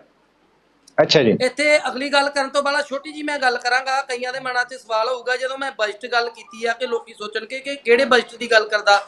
ਇੱਕ ਦਿਨ ਮੈਨੂੰ ਇੱਕ ਸੱਜਣ ਮਿਲਿਆ ਸੀ, ਮੈਨੂੰ ਕਹਿੰਦਾ ਕਿ ਪੰਜਾਬ ਸ਼੍ਰੋਮਣੀ ਗੁਰਦੁਆਰਾ ਪ੍ਰਬੰਧਕ ਕਮੇਟੀ ਦਾ ਬਜਟ ਪੰਜਾਬ ਸਰਕਾਰ ਨਾਲੋਂ ਵੱਧ ਆ, ਤੇ ਜੇ ਚਾਹਵੇ ਤੇ ਪੰਜਾਬ ਦੇ ਸਾਰੇ ਕਿਸਾਨਾਂ ਦਾ ਕਰਜ਼ਾ ਮਾਫ ਕਰ ਸਕਦੀ ਆ। ਮੈਨੂੰ ਬੜੀ ਹੈਰਾਨੀ ਹੋਈ। ਮੈਂ ਉਹਨੂੰ ਸੱਜਣ ਨੂੰ ਪੁੱਛਿਆ, ਮੈਂ ਕਿਹਾ ਵੀਰ ਤੈਨੂੰ ਪਤਾ ਕਿ ਪੰਜਾਬ ਸਰਕਾਰ ਦਾ ਬਜਟ ਕਿੰਨਾ ਤੇ ਪੰਜਾਬ ਸ਼੍ਰੋਮਣੀ ਕਮੇਟੀ ਦਾ ਬਜਟ ਕਿੰਨਾ? ਤਾਂ ਉਹਦੇ ਅੱਗੇ ਕੋਈ ਜਵਾਬ ਨਹੀਂ ਸੀ। ਪੰਜਾਬ ਸਰਕਾਰ ਦਾ ਬਜਟ ਤਕਰੀਬਨ 1,70,000 ਕਰੋੜ ਦੇ ਆਸ-ਪਾਸ ਆ। 1,70,000 ਕਰੋੜ ਦੇ ਆਸ-ਪਾਸ ਆ, ਤੇ ਸ਼੍ਰੋਮਣੀ ਕਮੇਟੀ ਦਾ ਬਜਟ ਮਹਿਜ 1,000 ਕਰੋੜ ਦੇ ਆਸ-ਪਾਸ ਆ। ਤਕਰੀਬਨ ਕਹਿ ਲਈਏ ਕਿ ਪੰਜਾਬ ਸਰਕਾਰ ਦੇ ਮੁਕਾਬਲੇ ਸ਼੍ਰੋਮਣੀ ਕਮੇਟੀ ਦਾ ਬਜਟ ਜਿਹੜਾ 0.50%, ਯਾਨੀ ਕਿ ਅੱਧਾ ਫੀਸਦੀ, 1% ਤੋਂ ਅੱਧਾ ਜਿਹਨੂੰ ਕਹਿ ਲੈਂਦੇ ਆ ਆਪਾਂ, ਕਹਿ ਲੈਂਦੇ ਆ ਨਾ ਕਿ 100ਵਾਂ ਹਿੱਸਾ, 100ਵੇਂ ਹਿੱਸੇ ਤੋਂ ਵੀ ਅੱਧਾ ਫੀਸਦੀ ਬਜਟ ਹੈ ਸ਼੍ਰੋਮਣੀ ਕਮੇਟੀ ਦਾ ਪੰਜਾਬ ਸਰਕਾਰ ਦੇ ਮੁਕਾਬਲੇ। ਜੇ ਕਹਿ ਲਈਏ ਕਿ ਨਗਰ ਨਿਗਮ ਲੁਧਿਆਣਾ ਦੇ ਬਜਟ ਤੇ ਪੰਜਾਬ ਸਰਕਾਰ ਨੂੰ ਸ਼ਰਾਬ ਤੇ ਮਾਲੀਏ ਤੋਂ ਉਗਰਾਏ ਜਾਂਦੇ ਟੈਕਸ ਦੇ ਬਰਾਬਰ ਮਸਾਂ ਜਾ ਕੇ ਸ਼੍ਰੋਮਣੀ ਕਮੇਟੀ ਦਾ ਬਜਟ ਆ। ਸੋ ਇਹ ਗੱਲ ਵੀ ਥੋੜੀ ਕਲੀਅਰ ਕਰਨੀ ਜ਼ਰੂਰੀ ਸੀ। ਤੇ ਮੈਂ ਗੱਲ ਕਰ ਰਿਹਾ ਸੀ ਕਿ ਬਜਟ ਦੀ ਵੀ ਸਮੱਸਿਆ ਕਿ 1100 ਤਕਰੀਬਨ 1100 ਕਰੋੜ ਬਜਟ ਹੈ ਸ਼੍ਰੋਮਣੀ ਕਮੇਟੀ ਦਾ, ਜਿਹਦੇ ਤੋਂ 700-800 ਕਰੋੜ ਗੁਰਦੁਆਰਿਆਂ ਦਾ ਬਜਟ ਆ, ਜਿਹਦੇ ਵਿੱਚ ਗੁਰਦੁਆਰਿਆਂ ਦੇ ਸੰਗਤ ਦੀ ਆਮਦ, ਲੰਗਰ, ਰੱਖ ਰਖਾਓ, ਸੇਵਾਦਾਰਾਂ ਦੀਆਂ, ਮੁਲਾਜ਼ਮਾਂ ਦੀਆਂ ਤਨਖਾਹਾਂ, ਤਕਰੀਬਨ 25,000 ਦੇ ਕਰੀਬ ਸ਼੍ਰੋਮਣੀ ਕਮੇਟੀ ਦੇ ਮੁਲਾਜ਼ਮ ਨੇ ਕੱਚੇ ਪੱਕੇ, ਉਹਨਾਂ ਦੀਆਂ ਤਨਖਾਹਾਂ ਦੇਣੀਆਂ। ਤਾਂ ਸੋ ਬਹੁਤ ਸਾਰੀਆਂ ਸਮੱਸਿਆਵਾਂ ਨੇ। ਸੋ ਮੁਲਾਜ਼ਮਾਂ ਦੀ ਵੀ ਘਾਟ ਆ, ਜਿਹਦੇ ਕਰਕੇ ਸ਼੍ਰੋਮਣੀ ਕਮੇਟੀ ਦੇ ਮੁਲਾਜ਼ਮਾਂ ਦੀ ਆਮ ਹੀ ਇੱਕ ਸ਼ਿਕਾਇਤ ਰਹਿੰਦੀ ਆ ਕਿ ਸਾਨੂੰ ਸਮੇਂ ਤੋਂ ਵੱਧ ਡਿਊਟੀਆਂ ਲਈਆਂ ਜਾਂਦੀਆਂ। ਸੋ ਇਸ ਤਰੀਕੇ ਦੀਆਂ ਵੀ ਸਮੱਸਿਆਵਾਂ ਕਈ ਹੈਗੀਆਂ ਨੇ ਮੁਲਾਜ਼ਮਾਂ ਦੀਆਂ। ਪਰ ਜੇ ਗੱਲ ਕਰ ਲਈਏ ਨਿਯਮਾਂ ਮੁਤਾਬਕ ਤਾਂ ਸ਼੍ਰੋਮਣੀ ਗੁਰਦੁਆਰਾ ਪ੍ਰਬੰਧਕ ਕਮੇਟੀ ਦੇ ਮੁਲਾਜ਼ਮਾਂ ਦੀ ਯੂਨੀਅਨ ਨਹੀਂ ਬਣ ਸਕਦੀ, ਕਿਉਂਕਿ ਇਹ ਕਿਰਤ ਦੇ ਨਿਯਮਾਂ, ਕਿਰਤ ਕਾਨੂੰਨ ਦੇ ਅਧੀਨ ਨਹੀਂ ਆਉਂਦੇ। ਮੈਨੂੰ ਲੱਗਦਾ ਕਿ ਜੇਕਰ ਸ਼੍ਰੋਮਣੀ ਗੁਰਦੁਆਰਾ ਪ੍ਰਬੰਧਕ ਕਮੇਟੀ ਦੇ ਪ੍ਰਧਾਨ ਸਾਹਿਬ ਕੱਲ ਨੂੰ ਇਹ ਜਿਹੜੀ ਯੂਨੀਅਨ ਬਣੀ ਹੈ ਦੇ ਖਿਲਾਫ ਕੋਰਟ 'ਚ ਜਾਣ ਤਾਂ ਇਹ ਯੂਨੀਅਨ ਤੇ ਰੋਕ ਲੱਗ ਸਕਦੀ ਆ। ਮੈਨੂੰ ਯਾਦ ਹੈ ਜੀ ਇੱਕ ਵਾਰ ਜਥੇਦਾਰ ਗੁਰਸਰਨ ਸਿੰਘ ਟੌੜਾ ਹੋਣਾ ਕੋਲ ਇੱਕ ਕੋਈ ਸਿਆਣਾ ਬੰਦਾ, ਕੋਈ ਨੀਤੀਕਾਰ ਬੰਦਾ ਇੱਕ ਬੜੀ ਸਿਆਣੀ ਰਾਏ ਲੈ ਕੇ ਆਇਆ ਕਿ ਅਸੀਂ ਸ਼੍ਰੋਮਣੀ ਹਾਂ ਗੁਰਦੁਆਰਾ ਪ੍ਰਬੰਧਕ ਕਮੇਟੀ ਦੀਆਂ ਇੰਨੀਆਂ ਜਾਇਦਾਦਾਂ ਨੇ, ਇੰਨੀ ਪ੍ਰਾਪਰਟੀ ਆ, ਤੇ ਅਸੀਂ ਉੱਥੇ ਫਲਾਣੀਆਂ ਫੈਕਟਰੀਆਂ ਨੂੰ ਲੀਜ਼ ਤੇ ਦੇ ਰਹੀਏ ਜਾਂ ਆਹ ਕਾਰੋਬਾਰ ਕਰ ਲਈਏ ਤਾਂ ਸਾਡੀ ਆਮਦਨ ਬੜੀ ਹੋ ਸਕਦੀ ਆ। ਤਾਂ ਟੌੜਾ ਸਾਹਿਬ ਦਾ ਬੜਾ ਸਟੀਕ ਜਵਾਬ ਸੀ, ਕਹਿੰਦੇ ਕਿ ਸ਼੍ਰੋਮਣੀ ਗੁਰਦੁਆਰਾ ਪ੍ਰਬੰਧਕ ਕਮੇਟੀ ਕੋਈ ਮੁਨਾਫੇ ਵਾਲਾ ਕਾਰਖਾਨਾ ਨਹੀਂ ਹੈਗਾ, ਇਹ ਸੰਗਤ ਦਾ ਹਾਂ ਜੀ ਅਦਾਰਾ ਆ। ਇੱਥੇ ਸਾਨੂੰ ਮਰਿਆਦਾ ਗੁਰੂ ਘਰ ਦੀਆਂ ਪਰੰਪਰਾਵਾਂ ਔਰ ਗੁਰੂ ਘਰ ਦੀ ਜਿਹੜੀ ਅਮਾਨਤਾ, ਉਹਦੀ ਸੁਰੱਖਿਆ, ਇਹਨਾਂ ਚੀਜ਼ਾਂ ਨੂੰ ਬਹਾਲ ਰੱਖਣਾ ਪ੍ਰਾਇੋਰਟੀਜ਼ ਨੇ। ਮੁਨਾਫਾ ਬਾਅਦ ਦੀ ਗੱਲ ਆ। ਅਸੀਂ ਗੁਰਦੁਆਰਿਆਂ ਦੀਆਂ ਜੀ ਜ਼ਮੀਨਾਂ ਤੇ ਕਾਰਖਾਨੇ ਖੋਲ ਦਾਂਗੇ, ਕਾਰਖਾਨਿਆਂ ਦੇ ਵਿੱਚ ਗੈਰ ਸਿੱਖ ਮੁਲਾਜ਼ਮ ਆਉਣ ਲੱਗ ਪੈਣਗੇ, ਨਸ਼ੇ ਪੱਤੇ ਵੀ ਕਰਨ ਵਾਲੇ ਆਉਣ ਲੱਗ ਪੈਣਗੇ। ਤੁਸੀਂ ਕਿਵੇਂ ਰੋਕ ਲੋਗੇ? ਜੇ ਕਾਰਖਾਨੇ ਦੇ ਵਿੱਚ ਤੁਸੀਂ ਕਹੋਗੇ ਕਿ ਗੈਰ ਸਿੱਖ ਮੁਲਾਜ਼ਮ ਨਹੀਂ ਰੱਖਣਾ ਤਾਂ ਅਗਲੇ ਕੋਰਟ 'ਚ ਚਲ ਜਾਣਗੇ। ਕੋਰਟ ਕਹੇਗੀ ਕਿ ਕਾਰਖਾਨੇ ਦੇ ਵਿੱਚ ਤੁਸੀਂ ਕਿਸੇ ਨੂੰ ਧਰਮ ਦੇ ਆਧਾਰ ਤੇ ਨਹੀਂ ਰੋਕ ਸਕਦੇ। ਸੋ ਟੌੜਾ ਸਾਹਿਬ ਬੜੇ ਦੂਰਅੰਦੇਸ਼ ਸੀ। ਉਹਨਾਂ ਨੇ ਕਿਹਾ ਕਿ ਸ਼੍ਰੋਮਣੀ ਗੁਰਦੁਆਰਾ ਪ੍ਰਬੰਧਕ ਕਮੇਟੀ ਮੁਨਾਫੇ ਵਾਲੀ ਸੰਸਥਾ ਨਹੀਂ ਹੈ, ਇੱਕ ਧਾਰਮਿਕ ਅਦਾਰਾ, ਸੰਗਤੀ ਅਦਾਰਾ ਆ। ਸੋ ਉਹਨਾਂ ਨੇ ਜਵਾਬ ਦਿੱਤਾ। ਤਾਂ ਇਹ ਚੀਜ਼ਾਂ ਜਿਹੜੀਆਂ ਆ, ਇਹ ਇੱਕ ਧਾਰਮਿਕ ਅਦਾਰਾ, ਇਹਦੀ ਪ੍ਰਤਿਸ਼ਠਾ, ਇਹਦੀ ਮਾਨ ਮਰਿਆਦਾ ਨੂੰ ਕਾਇਮ ਰੱਖਣਾ ਜ਼ਰੂਰੀ ਆ। ਕਿ ਜਿਹੜੀ ਯੂਨੀਅਨ ਬਣ ਗਈ ਆ, ਅੱਜ ਇਹ ਯੂਨੀਅਨ ਬਣੀ ਆ, ਕੱਲ ਨੂੰ ਯੂਨੀਅਨ ਦੇ ਰਾਹੀਂ ਸਰਕਾਰਾਂ ਦਖਲ ਦੇਣਗੀਆਂ ਤਾਂ ਉਹ ਸ਼੍ਰੋਮਣੀ ਗੁਰਦੁਆਰਾ ਪ੍ਰਬੰਧਕ ਕਮੇਟੀ ਦੇ ਕੰਮਕਾਰ ਪ੍ਰਭਾਵਿਤ ਹੋਣਗੇ। ਕੱਲ ਨੂੰ ਹਰਮੰਦਰ ਸਾਹਿਬ ਦੇ ਰਾਗੀਆਂ ਦੀ ਵੀ ਯੂਨੀਅਨ ਬਣਾ ਦੇਣਗੇ ਤਾਂ ਉਹ ਰਾਗੀਆਂ ਨੂੰ ਵੀ ਉਕਸਾ ਕੇ ਕਹਿ ਦੇਣਗੇ ਕਿ ਤੁਸੀਂ ਕਹੋ ਅਸੀਂ ਕੀਰਤਨ ਨਹੀਂ ਕਰਨਾ, ਸਾਡੀ ਆਹ ਡਿਮਾਂਡ ਪੂਰੀ ਕਰੋ। ਤਾਂ ਇਹ ਮਾਨ ਮਰਿਆਦਾ, ਗੁਰੂ ਘਰ ਦੀਆਂ ਪਰੰਪਰਾਵਾਂ ਕਿੱਥੇ ਜਾਣਗੀਆਂ? ਸੱਤੇ ਬਲਵੰਡ ਦੀ ਸਾਖੀ ਸਾਡੇ ਸਾਹਮਣੇ ਉਦਾਹਰਨ ਆ ਕਿ ਗੁਰੂ ਅਰਜਨ ਦੇਵ ਜੀ ਕੋਲ ਸੱਤੇ ਬਲਵੰਡ ਨਿੱਕੀ ਜੀ ਕੋਈ ਮਾਇਕ ਤਰੁੱਟੀ ਕਰਕੇ ਉਹ ਗੁਰੂ ਸਾਹਿਬ ਤੋਂ ਰੁੱਸ ਕੇ ਚਲ ਗਏ ਸਨ। ਗੁਰੂ ਸਾਹਿਬ ਨੇ ਫਿਰ ਵੀ ਉਹਨਾਂ ਨੂੰ ਕਿਹਾ ਸੀ ਕਿ ਗੁਰੂ ਘਰ ਦਾ ਇੱਥੇ ਦਸਵੰਧ ਦੀ ਮਾਇਆ ਆਉਂਦੀ ਆ, ਇਹਦੇ ਵਿੱਚੋਂ ਅਸੀਂ ਤੁਹਾਡੀਆਂ ਤ੍ਰਿਸ਼ਨਾਵਾਂ ਦੀ ਪੂਰਤੀ ਨਹੀਂ ਕਰ ਸਕਦੇ ਪਰ ਲੋੜਾਂ ਦੀ ਪੂਰਤੀ ਕਰ ਸਕਦੇ ਹਾਂ। ਤਾਂ ਉਹਨਾਂ ਨੇ, ਗੁਰੂ ਸਾਹਿਬ ਨੇ ਕਿਹਾ ਸੀ ਕਿ ਤੁਹਾਡੀਆਂ ਤ੍ਰਿਸ਼ਨਾਵਾਂ ਨੂੰ ਨਹੀਂ ਪੂਰਾ ਕਰ ਸਕਦੇ ਪਰ ਲੋੜਾਂ ਨੂੰ ਕਰ ਸਕਦੇ। ਪਰ ਉਹ ਚੁੱਕ ਚੁਕਾ ਕੇ ਆ ਕੇ ਪ੍ਰੀਤੀ ਚੰਦ ਦੇ ਜਿਹੜੇ ਕਰਿੰਦੇ ਸੀ, ਉਹਨਾਂ ਦੀ ਚੁੱਕ ਚੁਕਾ 'ਚ ਆ ਕੇ ਜਿਹੜਾ ਉਹ ਗੁਰੂ ਘਰ ਤੋਂ ਬੇਮੁਖ ਹੋ ਕੇ ਚਲ ਗਏ ਕਿ ਅਸੀਂ ਚੱਲੇ ਵੇਖਾਂਗੇ ਹਰਮੰਦਰ ਸਾਹਿਬ ਕੌਣ ਕੀਰਤਨ ਕਰੇਗਾ। ਤਾਂ ਗੁਰੂ ਘਰ ਦੇ ਕੀਰਤਨ ਦੀ ਮਰਿਆਦਾ ਦੇ ਵਿੱਚ ਵਿਘਨ ਤੇ ਨਹੀਂ ਪਿਆ, ਪਰ ਸੱਤੇ ਬਲਵੰਡ ਨੂੰ ਮੁੜ ਕੇ ਫਿਰ ਜਿਹੜਾ ਉਹ ਗੁਰੂ ਸਾਹਿਬ ਕੋਲ ਆ ਕੇ ਖਿਮਾ ਮੰਗਣੀ ਪਈ। ਹਾਂਜੀ, ਸੋ ਇਸ ਤਰੀਕੇ ਦੇ ਨਾਲ ਇਹ ਗੁਰੂ ਦੀਆਂ ਸੰਸਥਾਵਾਂ ਜਿਹੜੀਆਂ ਨੇ ਇਹ ਪਰੰਪਰਾਵਾਂ ਦੇ ਨਾਲ ਚਲਦੀਆਂ ਨੇ, ਮਰਿਆਦਾ ਦੇ ਨਾਲ ਚਲਦੀਆਂ ਨੇ, ਇਹ ਗੁਰੂ ਦੀ ਭੈ ਭਾਵਨੀ ਨਾਲ ਚਲਦੀਆਂ ਨੇ। ਇਹਨਾਂ ਨੂੰ ਦੁਨਿਆਵੀ ਕਿਰਤ ਕਾਨੂੰਨਾਂ, ਦੁਨਿਆਵੀ ਜਿਹੜੀਆਂ ਅਦਾਲਤਾਂ ਜਾਂ ਦੁਨਿਆਵੀ ਸੱਤਾ ਦੇ ਪ੍ਰਭਾਵ ਤੋਂ ਬਾਹਰ ਰੱਖਣਾ ਜ਼ਰੂਰੀ ਆ। ਜੀ ਬਿਲਕੁਲ, ਆਪਾਂ ਇਹੀ ਗੱਲ ਤੇ ਬਾਰੇ ਮੈਂ ਵਿਚਾਰ ਕਰਨਾ ਚਾਹੁੰਦਾ ਸੀ ਤੁਹਾਡੇ ਨਾਲ ਕਿ ਕਿਉਂਕਿ ਜਿਸ ਹਿਸਾਬ ਨਾਲ ਕੱਲ ਨੂੰ ਜਿਹਦਾ ਤੁਸੀਂ ਦੱਸਿਆ ਕਿ 22 ਜਾਂ 25,000 ਮੁਲਾਜ਼ਮ ਨੇ ਜਾਂ ਸੇਵਾਦਾਰ ਨੇ ਸ਼੍ਰੋਮਣੀ ਗੁਰਦੁਆਰਾ ਪ੍ਰਬੰਧਕ ਕਮੇਟੀ ਦੇ, ਚਾਹੇ ਉਹਨਾਂ ਨੂੰ ਜੋ ਵੀ ਐਸਲੇ ਜਿਹੜੀਆਂ ਤਨਖਾਹ ਦੇ ਜਾਂ ਭੇਟਾ ਦੇ ਰੂਪ ਵਿੱਚ ਜਾਂ ਉਹ ਜੋ ਦਿੱਤਾ ਜਾਂਦਾ, ਉਹਨਾਂ ਦੀਆਂ ਲੋੜਾਂ ਦੀ ਪੂਰਤੀ ਉਹ ਕੀਤੀ ਜਾ ਸਕਦੀ ਕਿਉਂਕਿ ਇੱਕ ਲੋਕਾਂ ਦਾ, ਸੰਗਤਾਂ ਦਾ ਦਸਵੰਧ ਸ਼੍ਰੀ ਦਰਬਾਰ ਸਾਹਿਬ ਵਿੱਚ ਉੱਥੇ ਜਿਹੜੀਆਂ ਸੰਗਤਾਂ ਆਪਣੀ ਸ਼ਰਧਾ ਦੇ ਨਾਲ ਚੜਾਉਂਦੀਆਂ ਨੇ।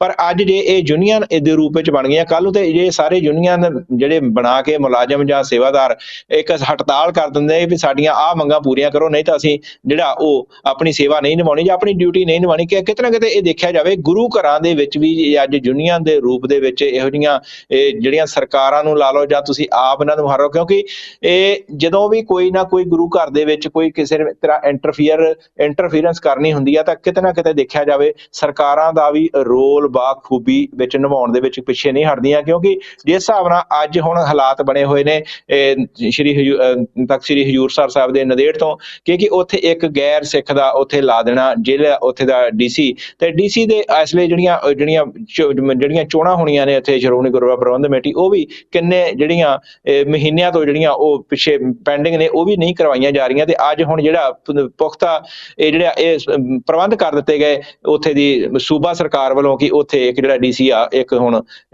ਉਸ ਨੂੰ ਲਗਾ ਦਿੱਤਾ ਕਿ ਜਿਹਦਾ ਸਿੱਖੀ ਸਿਧਾਂਤਾਂ ਨਾਲ ਜਾਂ ਸਿੱਖ ਇਤਿਹਾਸ ਦੇ ਨਾਲ ਜਾਂ ਸਿੱਖਾਂ ਦੇ ਨਾਲ ਕੋਈ ਦੂਰ ਦੂਰ ਤੱਕ ਲੈਣਾ ਦੇਣਾ ਨਹੀਂ। ਪਰ ਅੱਜ ਗੱਲ ਇਹ ਸਮਝਣ ਦੀ, ਸੋਚਣ ਦੀ ਲੋੜ ਹੈ ਕਿ ਅੱਜ ਅਸੀਂ ਕਿਸ ਹਾਲਾਤਾਂ ਵੱਲ ਨੂੰ ਵੱਧਦੇ ਹੋਏ ਜਾ ਰਹੇ ਹਾਂ। ਸਾਡੇ ਆਪਸ ਵਿੱਚ ਭਾਈਵਾਲਤਾ, ਨੇੜਤਾ ਅੱਜ ਕਿਤੇ ਦੂਰ ਦੂਰ ਤੱਕ ਨਜ਼ਰ ਨਹੀਂ ਆ ਰਹੀ। ਕਿਉਂ? ਅੱਜ ਕੀ ਕਾਰਨ ਆ? ਪੰਜਾਬ ਦੇ ਵਿੱਚ ਰਹਿੰਦਿਆਂ ਹੋਇਆਂ ਜਿੱਦਾਂ ਅਸੀਂ ਗੱਲ ਕੀਤੀ ਹੈ ਕਿ ਨੌਜਵਾਨੀ ਬਾਹਰ ਨੂੰ ਜਾ ਰਹੀ ਹੈ, ਤੇ ਆਪਸ ਵਿੱਚ ਜਿਹੜੇ ਉੱਥੇ ਸਾਡੇ ਲੀਡਰ ਨੇ ਸਿੱਖੀ ਸਰੂਪ ਦੇ ਵਿੱਚ ਨੇ, ਸਿੱਖੀ ਚਿਹਰੇ ਨੇ, ਹੁਣ ਉਹਦੇ ਵਿੱਚ ਤੁਸੀਂ ਦੇਖ ਲਓ ਟਕਸਾਲਾਂ ਕਿੰਨੀਆਂ ਨੇ, ਸ਼੍ਰੋਮਣੀ ਅਕਾਲੀ ਦਲ ਕਿੰਨੇ ਬਣ ਚੁੱਕੇ ਨੇ। ਹਰ ਇੱਕ ਨੇ ਆਪਣੀ ਜਿਹੜੀ ਉਹ ਸੰਸਥਾ ਜਿਹੜੀ ਉਹ ਸਥਾਪਿਤ ਕਰ ਲਈ ਆ। ਅੱਜ ਕੀ ਕਾਰਨ ਆ ਕਿ ਅੱਜ ਪੰਜਾਬ ਦੇ ਵਿੱਚ ਜਿਹੜੇ ਹਾਲਾਤ ਇਹੋ ਜਿਹੇ ਬਣ ਚੁੱਕੇ ਨੇ। ਜੇ ਸ਼੍ਰੋਮਣੀ ਗੁਰਦੁਆਰਾ ਪ੍ਰਬੰਧਕ ਕਮੇਟੀਆਂ ਦੀ ਚੋਣਾਂ ਦੀ ਗੱਲ ਕਰ ਲਈਏ, ਉਹ ਕਿੰਨੇ ਸਮੇਂ ਤੋਂ 2011 ਤੋਂ ਜਿਹੜੀਆਂ ਉਹ ਹਜੇ ਤੱਕ ਉਹ ਵੀ ਨਹੀਂ ਕਰਵਾਈਆਂ ਜਾ ਰਹੀਆਂ, ਕਹਿੰਦੇ ਸਰਕਾਰ ਉਹ ਵੀ ਸੈਂਟਰ ਬੁੱਟਰ ਸਾਹਿਬ ਇੱਕ ਗੱਲ ਜ਼ਰੂਰ ਦੱਸਿਓ ਕਿ ਆਪਾਂ ਇਹ ਸਾਰੇ ਸਿਸਟਮ ਨੂੰ ਚਲਾਉਣ ਲਈ ਸੈਂਟਰ ਜ਼ਿੰਮੇਵਾਰ ਆ। ਦੇਖੋ ਜਿਹੜਾ ਗੁਰਦੁਆਰਾ ਐਕਟ 1925 ਆ, ਇਹ ਕੇਂਦਰ ਸਰਕਾਰ ਪਾਰਲੀਮੈਂਟ ਦੇ ਅਧੀਨ ਪਾਰਲੀਮੈਂਟਰੀ ਐਕਟ ਆ, ਤਾਂ ਲਿਹਾਜ਼ਾ ਯਕੀਨੀ ਤੌਰ ਤੇ ਸਪਸ਼ਟ ਆ ਕਿ ਜਿਹੜਾ ਜਦੋਂ ਨੋਟੀਫਿਕੇਸ਼ਨ ਜਿਹੜੇ ਇਲੈਕਸ਼ਨ ਕਰਾਉਣੀ ਹੋਵੇ ਜਾਂ ਕੋਈ ਵੀ ਹੋਵੇ ਤੇ ਉਹ ਸੈਂਟਰ ਸਰਕਾਰ ਕਰਦੀ। ਕੋਈ ਸੋਧ ਵੀ ਕਰਨੀ ਹੋਵੇ ਕਾਨੂੰਨ ਦੇ ਵਿੱਚ, ਗੁਰਦੁਆਰਾ ਐਕਟ ਦੇ ਵਿੱਚ, ਤਾਂ ਉਹ ਸੈਂਟਰ ਸਰਕਾਰ ਹੀ ਆ। ਜੋ ਜਿਸ ਤਰੀਕੇ ਦੇ ਨਾਲ ਹਾਲਾਤ ਬਣ ਰਹੇ ਆ, ਸਰਕਾਰਾਂ ਚਾਹੇ ਸੈਂਟਰ ਹੋਣ ਚਾਹੇ ਸੂਬਾਈ ਸਰਕਾਰਾਂ ਹੋਣ, ਇਹਨਾਂ ਦੀ ਜਿਹੜੀ ਆ ਸ਼ਮੂਲੀਅਤ ਜਾਂ ਇਹਨਾਂ ਦੇ ਦਖਲ ਤੋਂ ਬਗੈਰ ਥੋੜੀ ਕੁਝ ਹੋ ਸਕਦਾ। ਹਜੇ ਮਹਾਰਾਸ਼ਟਰ ਦੇ ਵਿੱਚ 1 ਸਾਲ ਤੋਂ ਵੱਧ ਹੋ ਗਿਆ ਆ ਹਾਊਸ ਖਤਮ ਹੋਏ ਨੂੰ, ਬੋਰਡ ਦਾ ਜਿਹੜਾ ਪ੍ਰਬੰਧਕੀ ਬੋਰਡ ਹੈ ਗੁਰਦੁਆਰਾ ਹਜੂਰ ਸਾਹਿਬ ਦਾ ਤਖਤ ਦਾ, ਤਾਂ ਜੇ ਉੱਥੇ ਸਰਕਾਰ ਇਲੈਕਸ਼ਨ ਕਿਉਂ ਨਹੀਂ ਕਰਾ ਰਹੀ, ਇਹਦੇ ਬਾਰੇ ਸਰਕਾਰ ਨੂੰ ਜਵਾਬ ਦੇਣਾ ਚਾਹੀਦਾ। ਕਦੇ ਕਿਸੇ ਕਲੈਕਟਰ ਨੂੰ ਉੱਥੇ ਦਾ ਪ੍ਰਬੰਧਕ ਲਾਉਂਦੀ, ਕਦੇ ਕਿਸੇ ਨੂੰ, ਤੇ ਕੀ ਲੋੜ ਹੈ ਉਹ ਤੇ ਚੋਣਾਂ ਕਰਾ ਕੇ ਤੇ ਆਪਣਾ ਜਿਹੜਾ ਆਪਣੀ ਜ਼ਿੰਮੇਵਾਰੀ ਤੋਂ ਸੁਰੱਖਿਅਤ ਹੋਵੇ। ਸੋ ਇਸ ਤਰੀਕੇ ਦੇ ਨਾਲ ਸਰਕਾਰਾਂ ਤੇ ਦੇਖੋ ਸਿੱਖ ਸੰਸਥਾਵਾਂ ਨੂੰ ਪ੍ਰਭਾਵਿਤ ਕਰਨਾ ਚਾਹੁੰਦੀਆਂ ਨੇ। ਤੁਸੀਂ ਜਿਹੜੀ ਗੱਲ ਕੀਤੀ ਨਾ 1925 ਵਿੱਚ ਐਕਟ ਦੀ ਜਿਹੜੀ ਤੁਸੀਂ ਗੱਲ ਕੀਤੀ ਨਾ, ਐਕਟ ਦੇ ਵਿੱਚ ਸੋਧ ਕਰਨ ਦੇ ਲਈ ਇਹ ਸੈਂਟਰ ਸਰਕਾਰ ਨੇ ਕਰਨੀ ਆ ਕਿ ਉਹਦੇ ਵਿੱਚ ਹੁਣ ਦੇਖਿਆ ਜਾਵੇ ਜਿਸ ਹਿਸਾਬ ਨਾਲ ਸੈਂਟਰ ਦੇ ਵਿੱਚ ਸਰਕਾਰ ਬਣਦੀ ਆ ਕਿ ਹਮੇਸ਼ਾ ਸਿੱਖਾਂ ਦੀ ਵਿਰੋਧੀ ਜਮਾਤ ਦੀ ਹੀ ਬਣਦੀ ਆ, ਕਿਉਂਕਿ ਸਿੱਖ ਤਾਂ ਐਡੀ ਵੱਡੀ ਹਜੇ ਕੋਈ ਆਪਣੀ ਨਹੀਂ ਪਾਰਟੀ ਸਥਾਪਿਤ ਕਰ ਸਕੇ ਕਿ ਅਸੀਂ ਸੈਂਟਰ ਤੱਕ ਪਹੁੰਚ ਸਕੀਏ। ਠੀਕ ਹੈ, 1-2 ਅਧਿਕਾਰੀ ਵਿੱਚ ਜ਼ਰੂਰ, ਇੱਕ ਜੋ ਆਪਣੇ MP ਜਾਂ ਜਿਹੜੇ ਮੰਤਰੀ ਉਹ ਤਾਂ ਜ਼ਰੂਰ ਹੁੰਦੇ ਨੇ, ਉਹ ਚਾਹੇ ਸਿੱਖਾਂ ਨੂੰ ਪੰਜਾਬ ਤੋਂ ਹੀ ਲੈ ਜਾਂਦੇ ਨੇ, ਪਰ ਕਿਤੇ ਨਾ ਕਿਤੇ ਦੇਖਿਆ ਜਾਵੇ ਜਿਹੜਾ ਰੋਲ ਉਹਨਾਂ ਨੂੰ ਉੱਥੇ ਜਾ ਕੇ ਅਦਾ ਕਰਨਾ ਚਾਹੀਦਾ ਆ, ਪਰ ਉਹ ਵੀ ਕਿਤੇ ਨਾ ਕਿਤੇ ਉਹ ਉਸ ਪ੍ਰਭਾਵ ਦੇ ਹੇਠ ਆ ਕੇ ਆਪਣੀ ਕੰਨੀ ਕਤਰਾਉਂਦੇ ਹੋਏ ਨਜ਼ਰ ਆਉਂਦੇ ਨੇ। ਕਿਉਂ ਆਪਾਂ ਜੇ ਗੱਲ ਕਰੀਏ ਸ਼੍ਰੋਮਣੀ ਜਿਹੜੀ ਆ ਪ੍ਰਬੰਧਕ ਕਮੇਟੀ ਨੂੰ ਲੈ ਕੇ, ਸ਼੍ਰੋਮਣੀ ਅਕਾਲੀ ਦਲ ਦੀ ਆਪਾਂ ਜੇ ਗੱਲ ਕਰ ਲਈਏ ਤੇ ਆਸਲੇ 2 ਸਿੱਖ MP, ਜੇ ਆਪਾਂ ਸੁਖਬੀਰ ਸਿੰਘ ਬਾਦਲ ਹੋਣਾ ਦੀ ਗੱਲ ਕਰ ਲਈਏ ਤੇ ਬੀਬੀ ਹਰਸਿਮਰਤ ਕੌਰ ਹੋਣਾ ਦੀ ਬਾਦਲ ਹੋਣਾ ਦੀ ਗੱਲ ਕਰ ਲਈਏ, ਕਿ ਜਦੋਂ ਇਹਨਾਂ ਨੂੰ ਉੱਥੇ ਜਾ ਕੇ ਬੋਲਣਾ ਚਾਹੀਦਾ ਸੀ ਕਿ ਅੱਜ ਜੇ ਇਹ ਮੌਜੂਦਾ ਮੈਂਬਰ ਪਾਰਲੀਮੈਂਟ ਨੇ, ਅੱਜ ਸ਼੍ਰੋਮਣੀ ਗੁਰਦੁਆਰਾ ਪ੍ਰਬੰਧਕ ਕਮੇਟੀ ਦੇ ਪ੍ਰਧਾਨ ਐਡਵੋਕੇਟ ਹਰਜਿੰਦਰ ਸਿੰਘ ਧਾਮੀ ਹੋਣੀ ਸਾਹਿਬ ਚਿੱਠੀ ਲਿਖ ਸਕਦੇ ਨੇ, ਜਥੇਦਾਰ ਸਾਹਿਬ ਚਿੱਠੀ ਲਿਖਦੇ ਸਨ ਕਿ ਅੱਜ ਇਹ ਮੁੱਦਾ ਪਾਰਲੀਮੈਂਟ ਵਿੱਚ ਵੀ ਉਠਾਇਆ ਜਾ ਸਕਦਾ ਸੀ ਜਾਂ ਨਹੀਂ। ਦੇਖੋ ਜਿਹੜਾ ਨਾ ਬੀਬੀ ਹਰਸਿਮਰਤ ਕੌਰ ਬਾਦਲ ਥੋੜੇ ਦਿਨ ਪਹਿਲਾਂ ਇੱਕ ਸਿੱਖ ਮੁੱਦੇ ਤੇ ਪਾਰਲੀਮੈਂਟ 'ਚ ਬੋਲੇ ਸੀ। ਗੱਲ ਇਹ ਨਹੀਂ ਬੋਲਣ ਦੀ, ਹੁਣ ਬੋਲ ਰਹੇ ਆ, ਪਰ ਜਦੋਂ ਇਹਨਾਂ ਦੀ ਕੇਂਦਰ ਸਰਕਾਰ ਦੇ ਵਿੱਚ ਭਾਈਵਾਲੀ ਸੀਗੀ ਉਦੋਂ ਇਹਨਾਂ ਨੂੰ ਬੋਲਣਾ ਚਾਹੀਦਾ ਸੀ, ਉਦੋਂ ਇਹਨਾਂ ਦਾ ਪ੍ਰਭਾਵ ਸੀਗਾ, ਉਦੋਂ ਇਹਨਾਂ ਦਾ ਗੱਠਜੋੜ ਸੀਗਾ। ਪਰ ਉਦੋਂ ਨਿੱਕੀਆਂ ਨਿੱਕੀਆਂ ਜਿਹੜੀਆਂ ਸਿੱਖਦਾਰੀਆਂ, ਰਾਜਸੀ ਲਾਲਸਾਵਾਂ, ਤ੍ਰਿਸ਼ਨਾਵਾਂ, ਪੂਰੀ ਸਿੱਖ ਲੀਡਰਸ਼ਿਪ ਦੀ ਕਮਜ਼ੋਰੀ ਆ, ਅੱਜ ਤੋਂ ਨਹੀਂ ਸ਼ੁਰੂ ਤੋਂ ਹੁੰਦੀ ਆਈ ਆ। ਇਹ ਬਲਦੇਵ ਸਿੰਘ ਵਰਗੇ ਜਿਹੜੇ ਕੇਂਦਰੀ ਮੰਤਰੀ ਜਾਂ ਹੋਰ ਜਿਹੜੇ ਸਮੇਂ ਦੇ ਰਹੇ ਆ ਸੈਂਟਰ ਸਰਕਾਰ ਦੇ ਵਿੱਚ 1947 ਤੋਂ ਲੈ ਕੇ, ਤਾਂ ਉਹ ਸਾਰਿਆਂ ਦੀਆਂ ਕਮਜ਼ੋਰੀਆਂ ਰਹੀਆਂ ਆ। ਗਿਆਨੀ ਜੈਲ ਸਿੰਘ ਕਹਿਣ ਨੂੰ ਦੇਸ਼ ਦੇ ਰਾਸ਼ਟਰਪਤੀ ਰਹੇ ਆ, ਸਰਦਾਰ ਬੂਟਾ ਸਿੰਘ ਗ੍ਰਹਿ ਮੰਤਰੀ ਰਹੇ ਆ, ਪਰ ਸਿੱਖਾਂ ਲਈ ਕੀ ਕੀਤਾ ਕਿਸੇ ਨੇ, ਸਿੱਖ ਕੌਮ ਲਈ ਕੀ ਕੀਤਾ? ਸੋ ਇਹ ਗੱਲ ਇਹ ਨਹੀਂ ਹੈ, ਗੱਲ ਸਿੱਖ ਲਈ ਇਹ ਸ਼ੁਰੂ ਤੋਂ ਸਿੱਖ ਲੀਡਰਸ਼ਿਪ ਦੀ ਕਮਜ਼ੋਰੀ ਰਹੀ ਆ ਕਿ ਇਹ ਜਦੋਂ ਇਹਨਾਂ ਨੂੰ ਕੋਈ ਸੱਤਾ ਦਾ ਸੁੱਖ ਮਿਲਦਾ ਤਾਂ ਫਿਰ ਇਹਨਾਂ ਨੂੰ ਸਿੱਖ ਹਿੱਤ ਨਜ਼ਰਅੰਦਾਜ਼ ਕਰ ਦਿੰਦੇ ਆ, ਤੇ ਜਦੋਂ ਸੱਤਾ ਇਹਨਾਂ ਦੇ ਹੱਥੋਂ ਖੁੱਸਦੀ ਆ ਤਾਂ ਫਿਰ ਇਹਨਾਂ ਨੂੰ ਸਿੱਖਾਂ ਦੇ ਮੁੱਦੇ ਚੇਤੇ ਆਉਂਦੇ ਆ। ਪਰ ਫਿਰ ਵੀ ਜੇ ਸੱਤਾ ਤੋਂ ਜਾ ਕੇ ਵੀ ਇਹ ਸਿੱਖ ਮੁੱਦਿਆਂ ਤੇ ਇਮਾਨਦਾਰੀ ਨਾਲ ਪਹਿਰਾ ਦੇਣ ਲੱਗ ਪੈਣ ਤਾਂ ਮੈਨੂੰ ਲੱਗਦਾ ਫਿਰ ਵੀ ਸਿੱਖਾਂ ਦੀ ਕਿਤੇ ਨਾ ਕਿਤੇ ਬੇੜੀ ਬੰਨੇ ਲੱਗ ਸਕਦੀ ਆ। ਪਰ ਗੱਲ ਤੇ ਉੱਤੇ ਆ ਕੇ ਜੇ ਇੱਕ ਗੱਲ ਇਹ ਆ ਕਿ ਜੇ ਇੱਕ ਸਿਆਸਤ, ਇੱਕ ਲੀਡਰਸ਼ਿਪ ਦਾ ਇੱਕ ਧੜਾ ਜੇ ਸਿੱਖ ਹਿੱਤਾਂ ਤੇ ਪਹਿਰੇਦਾਰੀ ਦੇਣ ਲੱਗਦਾ ਤਾਂ ਦੂਜਾ ਜਾ ਕੇ ਵਿਕ ਜਾਂਦਾ ਆ। ਜਦ ਤੱਕ ਅਕਾਲੀ ਦਲ ਬਾਦਲ ਦਾ ਪੰਜਾਬ ਦੇ ਵਿੱਚ ਪ੍ਰਭਾਵ ਸੀਗਾ ਤਾਂ ਭਾਰਤੀ ਜਨਤਾ ਪਾਰਟੀ ਨੇ ਉਹਦੇ ਨਾਲ ਗੱਠਜੋੜ ਕਰੀ ਰੱਖਿਆ, ਉਹਨਾਂ ਨੂੰ ਵਰਤਿਆ, ਉਹਨਾਂ ਦੇ ਰਾਹੀਂ ਸਿੱਖਾਂ ਦੇ ਨਾਲ ਬੇਵਸਾਈਆਂ ਕਰਵਾਈਆਂ ਉਹਨਾਂ ਤੋਂ। ਜਦੋਂ ਜਾਪਿਆ ਕਿ ਉਹਨਾਂ ਦਾ ਸਿੱਖਾਂ ਦੇ ਵਿੱਚ ਪ੍ਰਭਾਵ ਖਤਮ ਹੋ ਗਿਆ ਤਾਂ ਉਹ ਕਿਸੇ ਪ੍ਰਭਾਵ 'ਚ ਨਹੀਂ ਆ, ਤਾਂ ਉਹਨਾਂ ਨੂੰ ਛੱਡ ਕੇ ਹੁਣ ਨਵੀਂ ਬਦਲਵੀਂ ਲੀਡਰਸ਼ਿਪ ਉਭਾਰਨ ਦੇ ਯਤਨ ਕੀਤੇ ਜਾ ਰਹੇ ਆ। ਤੇ ਜਿਹੜੀ ਉਹ ਬਦਲਵੀਂ ਲੀਡਰਸ਼ਿਪ ਆ, ਜਿਹੜੀ ਪਹਿਲਾਂ ਅਕਾਲੀ ਦਲ ਬਾਦਲ ਦਾ ਇਸ ਕਰਕੇ ਵਿਰੋਧ ਕਰਦੀ ਸੀ ਕਿ ਅਕਾਲੀ ਦਲ ਬਾਦਲ ਭਾਰਤੀ ਜਨਤਾ ਪਾਰਟੀ ਜਿਹੜੀ ਕਿ ਘੱਟ ਗਿਣਤੀਆਂ ਦੇ ਵਿਰੋਧੀ ਆ, ਉਹਦੇ ਗੱਠਜੋੜ ਦੇ ਵਿੱਚ ਰਹਿ ਕੇ ਸਿੱਖਾਂ ਦੇ ਨਾਲ ਜਿਹੜਾ ਉਹ ਬੇਵਸਾਈ ਕਰ ਰਹੀ ਆ। ਅੱਜ ਉਹੀ ਬਦਲਵੀਂ ਲੀਡਰਸ਼ਿਪ ਚੌਧਰਾਂ ਦੇ ਲਾਲਚ ਦੇ ਵਿੱਚ ਉਹ ਜਾ ਕੇ ਫਿਰ ਉਹ ਭਾਰਤੀ ਜਨਤਾ ਪਾਰਟੀ ਦੇ ਤਲਵੇ ਚੱਟ ਰਹੀ ਆ। ਅੱਜ ਅਕਾਲੀ ਦਲ ਬਾਦਲ ਜੀ ਸਿੱਖ ਮੁੱਦੇ ਵੱਲ, ਸਿੱਖ ਜੇ ਅਕਾਲੀ ਦਲ ਬਾਦਲ ਮਜਬੂਰੀ ਵਸ ਸਿੱਖ ਏਜੰਡੇ ਵੱਲ ਪਰਤਣ ਦੀ ਕੋਸ਼ਿਸ਼ ਕਰ ਰਿਹਾ ਜੇ ਪਰਤਿਆ ਨਹੀਂ ਆ, ਤੇ ਜੇ ਉਹ ਜਿਹੜੇ ਦੂਜੀ ਲੀਡਰਸ਼ਿਪ ਆ ਉਹ ਜਾ ਕੇ ਫਿਰ ਕੇਂਦਰ ਦੀ ਝੋਲੀ 'ਚ ਬੈਠ ਰਹੀ ਆ ਕਿ ਤੁਸੀਂ ਵੇਖੋ ਪ੍ਰਧਾਨ ਮੰਤਰੀ ਨਰਿੰਦਰ ਮੋਦੀ ਹੋਰਾਂ ਦਾ ਕੁਝ ਦਿਨ ਪਹਿਲਾਂ ਇੱਕ ਬਿਆਨ ਆਇਆ ਸੀ ਕਿ ਜਿਹੜੀ ਅਕਾਲੀ ਦਲ ਦੇ ਪ੍ਰਤੀਨਿਧ ਸਰਦਾਰ ਸੁਖਦੇਵ ਸਿੰਘ ਢੀਂਡਸਾ ਨੇ, ਤੁਹਾਨੂੰ ਯਾਦ ਹੋਊਗਾ ਜਦੋਂ ਐਨਡੀਏ ਦੀ ਉਹਨਾਂ ਇੱਕ ਮੀਟਿੰਗ ਕੀਤੀ ਸੀ, ਉਹਨਾਂ ਦਾਅਵਾ ਕੀਤਾ ਸੀ ਕਿ ਘੱਟ ਗਿਣਤੀਆਂ ਦੇ ਵਿੱਚੋਂ ਅਕਾਲੀ ਦਲ ਸਾਡੇ ਨਾਲ ਆ ਤੇ ਅਕਾਲੀ ਦਲ ਦੀ ਪ੍ਰਤੀਨਿਧਤਾ ਸਰਦਾਰ ਸੁਖਦੇਵ ਸਿੰਘ ਢੀਂਡਸਾ ਕਰ ਰਹੇ ਆ। ਦੇਖੋ ਦੇਸ਼ ਦਾ ਪ੍ਰਧਾਨ ਮੰਤਰੀ ਚਾਹੇ ਕਿਸੇ ਵੀ ਪਾਰਟੀ ਦਾ ਹੋਵੇ, ਕੀ ਉਹਦੇ ਕੋਲ ਅਧਿਕਾਰ ਹੈਗਾ ਕਿ ਉਹ ਇਸ ਗੱਲ ਨੂੰ ਤਸਦੀਕ ਕਰੇ, ਤਾਇਦ ਕਰੇ ਕਿ ਫਲਾਣੀ ਤੇ ਸਿੱਖਾਂ ਦੀ ਨੁਮਾਇੰਦਾ ਜਮਾਤ ਆ? ਇਹ ਸਿੱਖਾਂ ਨੇ ਵੇਖਣਾ ਕਿ ਕਿਹੜਾ ਅਕਾਲੀ ਦਲ ਸਿੱਖਾਂ ਦੀ ਗੱਲ ਕਰਦਾ ਆ। ਇਹ ਪ੍ਰਧਾਨ ਮੰਤਰੀ ਦਾ ਅਖਤਿਆਰ ਨਹੀਂ ਹੈਗਾ। ਸੋ ਇਸ ਤਰੀਕੇ ਦੇ ਨਾਲ ਇਹ ਇਸ਼ਾਰੇ ਸਮਝਣ ਦੀ ਲੋੜ ਆ ਕਿ ਕਿੱਧਰ ਨੂੰ ਜਾ ਰਹੇ ਆ। ਜੀ ਜਿਸ ਹਿਸਾਬ ਨਾਲ ਪੰਜਾਬ ਦੇ ਵਿੱਚ ਖਾਸ ਕਰਕੇ ਹਾਲਾਤ ਬਣ ਚੁੱਕੇ ਨੇ, ਤੇ ਜਦੋਂ ਮੈਂ ਆਪਾਂ ਗੱਲ ਕਰੀਏ ਤੇ ਪੰਜਾਬ ਨੂੰ ਅੱਜ ਕਿਹੜੀ ਜਮਾਤ ਨੇ ਪੰਜਾਬ ਦੇ ਹੱਕ ਦਿੱਤੇ ਨੇ ਤੇ ਜਾਂ ਪੰਜਾਬ ਨੂੰ ਉਭਾਰਨ ਦੀ ਕੋਸ਼ਿਸ਼ ਕੀਤੀ ਹੈ? ਜੇ ਆਪਾਂ ਗੱਲ ਕਰੀਏ ਬੁੱਟਰ ਸਾਹਿਬ, ਡਾਕਟਰ ਆਪਣੇ ਗੁਜਰਾਲ ਸਾਹਿਬ ਜਿਹੜੇ ਇੰਦਰ ਕੁਮਾਰ ਗੁਜਰਾਲ, ਜਦੋਂ ਉਹਨਾਂ ਦਾ ਰਾਜ ਰਿਹਾ ਥੋੜਾ ਸਮਾਂ, ਤੇ ਮੈਨੂੰ ਲੱਗਦਾ ਪੰਜਾਬ ਦੇ ਵਿੱਚ ਕੁਛ ਨਾ ਕੁਛ ਉਹਨਾਂ ਨੇ ਕੋਸ਼ਿਸ਼ ਕੀਤੀ ਕੋਈ ਨਵਾਂ ਕਰਨੀ, ਚਾਹੇ ਉਹ ਯੂਨੀਵਰਸਿਟੀ ਖੋਲੀ ਗਈ ਜਾਂ ਆਪਣੀ ਚਾਹੇ ਮਾਤਾ ਦੇ ਨਾਮ ਤੇ ਖੋਲੀ ਗਈ, ਪਰ ਦੇਖਿਆ ਜਾਵੇ ਕੁਛ ਨਾ ਕੁਛ ਹੋਇਆ ਪੰਜਾਬ ਦੇ ਵਿੱਚ।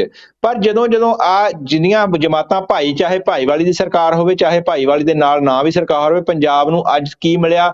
ਅੱਜ ਇੱਕ ਚਿੰਤਾ ਕਰਨ ਦੀ ਲੋੜ ਹੈ, ਇੱਕ ਵਿਚਾਰਨ ਦੀ ਲੋੜ ਹੈ ਕਿ ਅੱਜ ਨਿੱਕੇ ਨਿੱਕੇ ਫੈਸਲੇ ਸਿੱਖ ਕੌਮ ਨੂੰ ਸੈਂਟਰ ਸਰਕਾਰ ਤੋਂ ਕਰਵਾਉਣੇ ਰਹਿ। ਅਸੀਂ ਤਾਂ ਸਿੱਖ ਆਪਣੇ ਆਪ ਤੇ ਹੀ ਇੰਡੀਪੈਂਡੈਂਟ ਨਹੀਂ ਹੋਏ, ਤੇ ਅੱਜ ਸਾਰਾ ਕੁਝ ਟੋਟਲੀ ਜਿਹੜਾ ਉਹ ਸੈਂਟਰ ਦੇ ਉੱਤੇ ਡਿਪੈਂਡ ਅਸੀਂ ਕਰਦੇ ਹਾਂ। ਜੇ ਸਾਡੇ 1925 ਦੇ ਵਿੱਚ ਐਕਟ ਬਣਿਆ, ਉਹਦੀ ਸੋਧ ਵੀ ਸਾਨੂੰ ਸੈਂਟਰ ਕਰਕੇ ਦੇਵੇ, ਚਾਹੇ ਉੱਥੇ ਸਾਡਾ ਕੋਈ ਸਿੱਖ ਭਾਈਚਾਰੇ ਦਾ ਕੋਈ ਨੁਮਾਇੰਦਾ ਮੌਜੂਦ ਹੋਵੇ ਜਾਂ ਉਹ ਨਾ ਹੋਵੇ। ਇਹ ਹਾਲਾਤ ਸਾਡੇ ਬਣ ਚੁੱਕੇ ਨੇ। ਬਿਲਕੁਲ ਆਪਾਂ ਮਿਲਾਂਗੇ ਕਿਸੇ ਹੋਰ ਪ੍ਰੋਗਰਾਮ ਦੇ ਵਿੱਚ ਬੁੱਟਰ ਸਾਹਿਬ। ਸਮਾਂ ਆਪਣਾ ਸਮਾਪਤੀ ਵੱਲ ਆ ਤੇ ਆਪਾਂ ਨੂੰ ਹੁਣ ਲੈਣੀ ਪੈਣੀ ਹੈ ਇਜਾਜ਼ਤ ਬੁੱਟਰ ਸਾਹਿਬ, ਤੇ ਆਪਾਂ ਹੋਰ ਕਿਸੇ ਪ੍ਰੋਗਰਾਮ ਦੇ ਵਿੱਚ ਹੋਰ ਮੁੱਦਿਆਂ ਤੇ ਵਿਚਾਰਾਂ ਕਰਾਂਗੇ। ਵਾਹਿਗੁਰੂ ਜੀ ਕਾ ਖਾਲਸਾ, ਵਾਹਿਗੁਰੂ ਜੀ ਕੀ ਫਤਿਹ ਜੀ।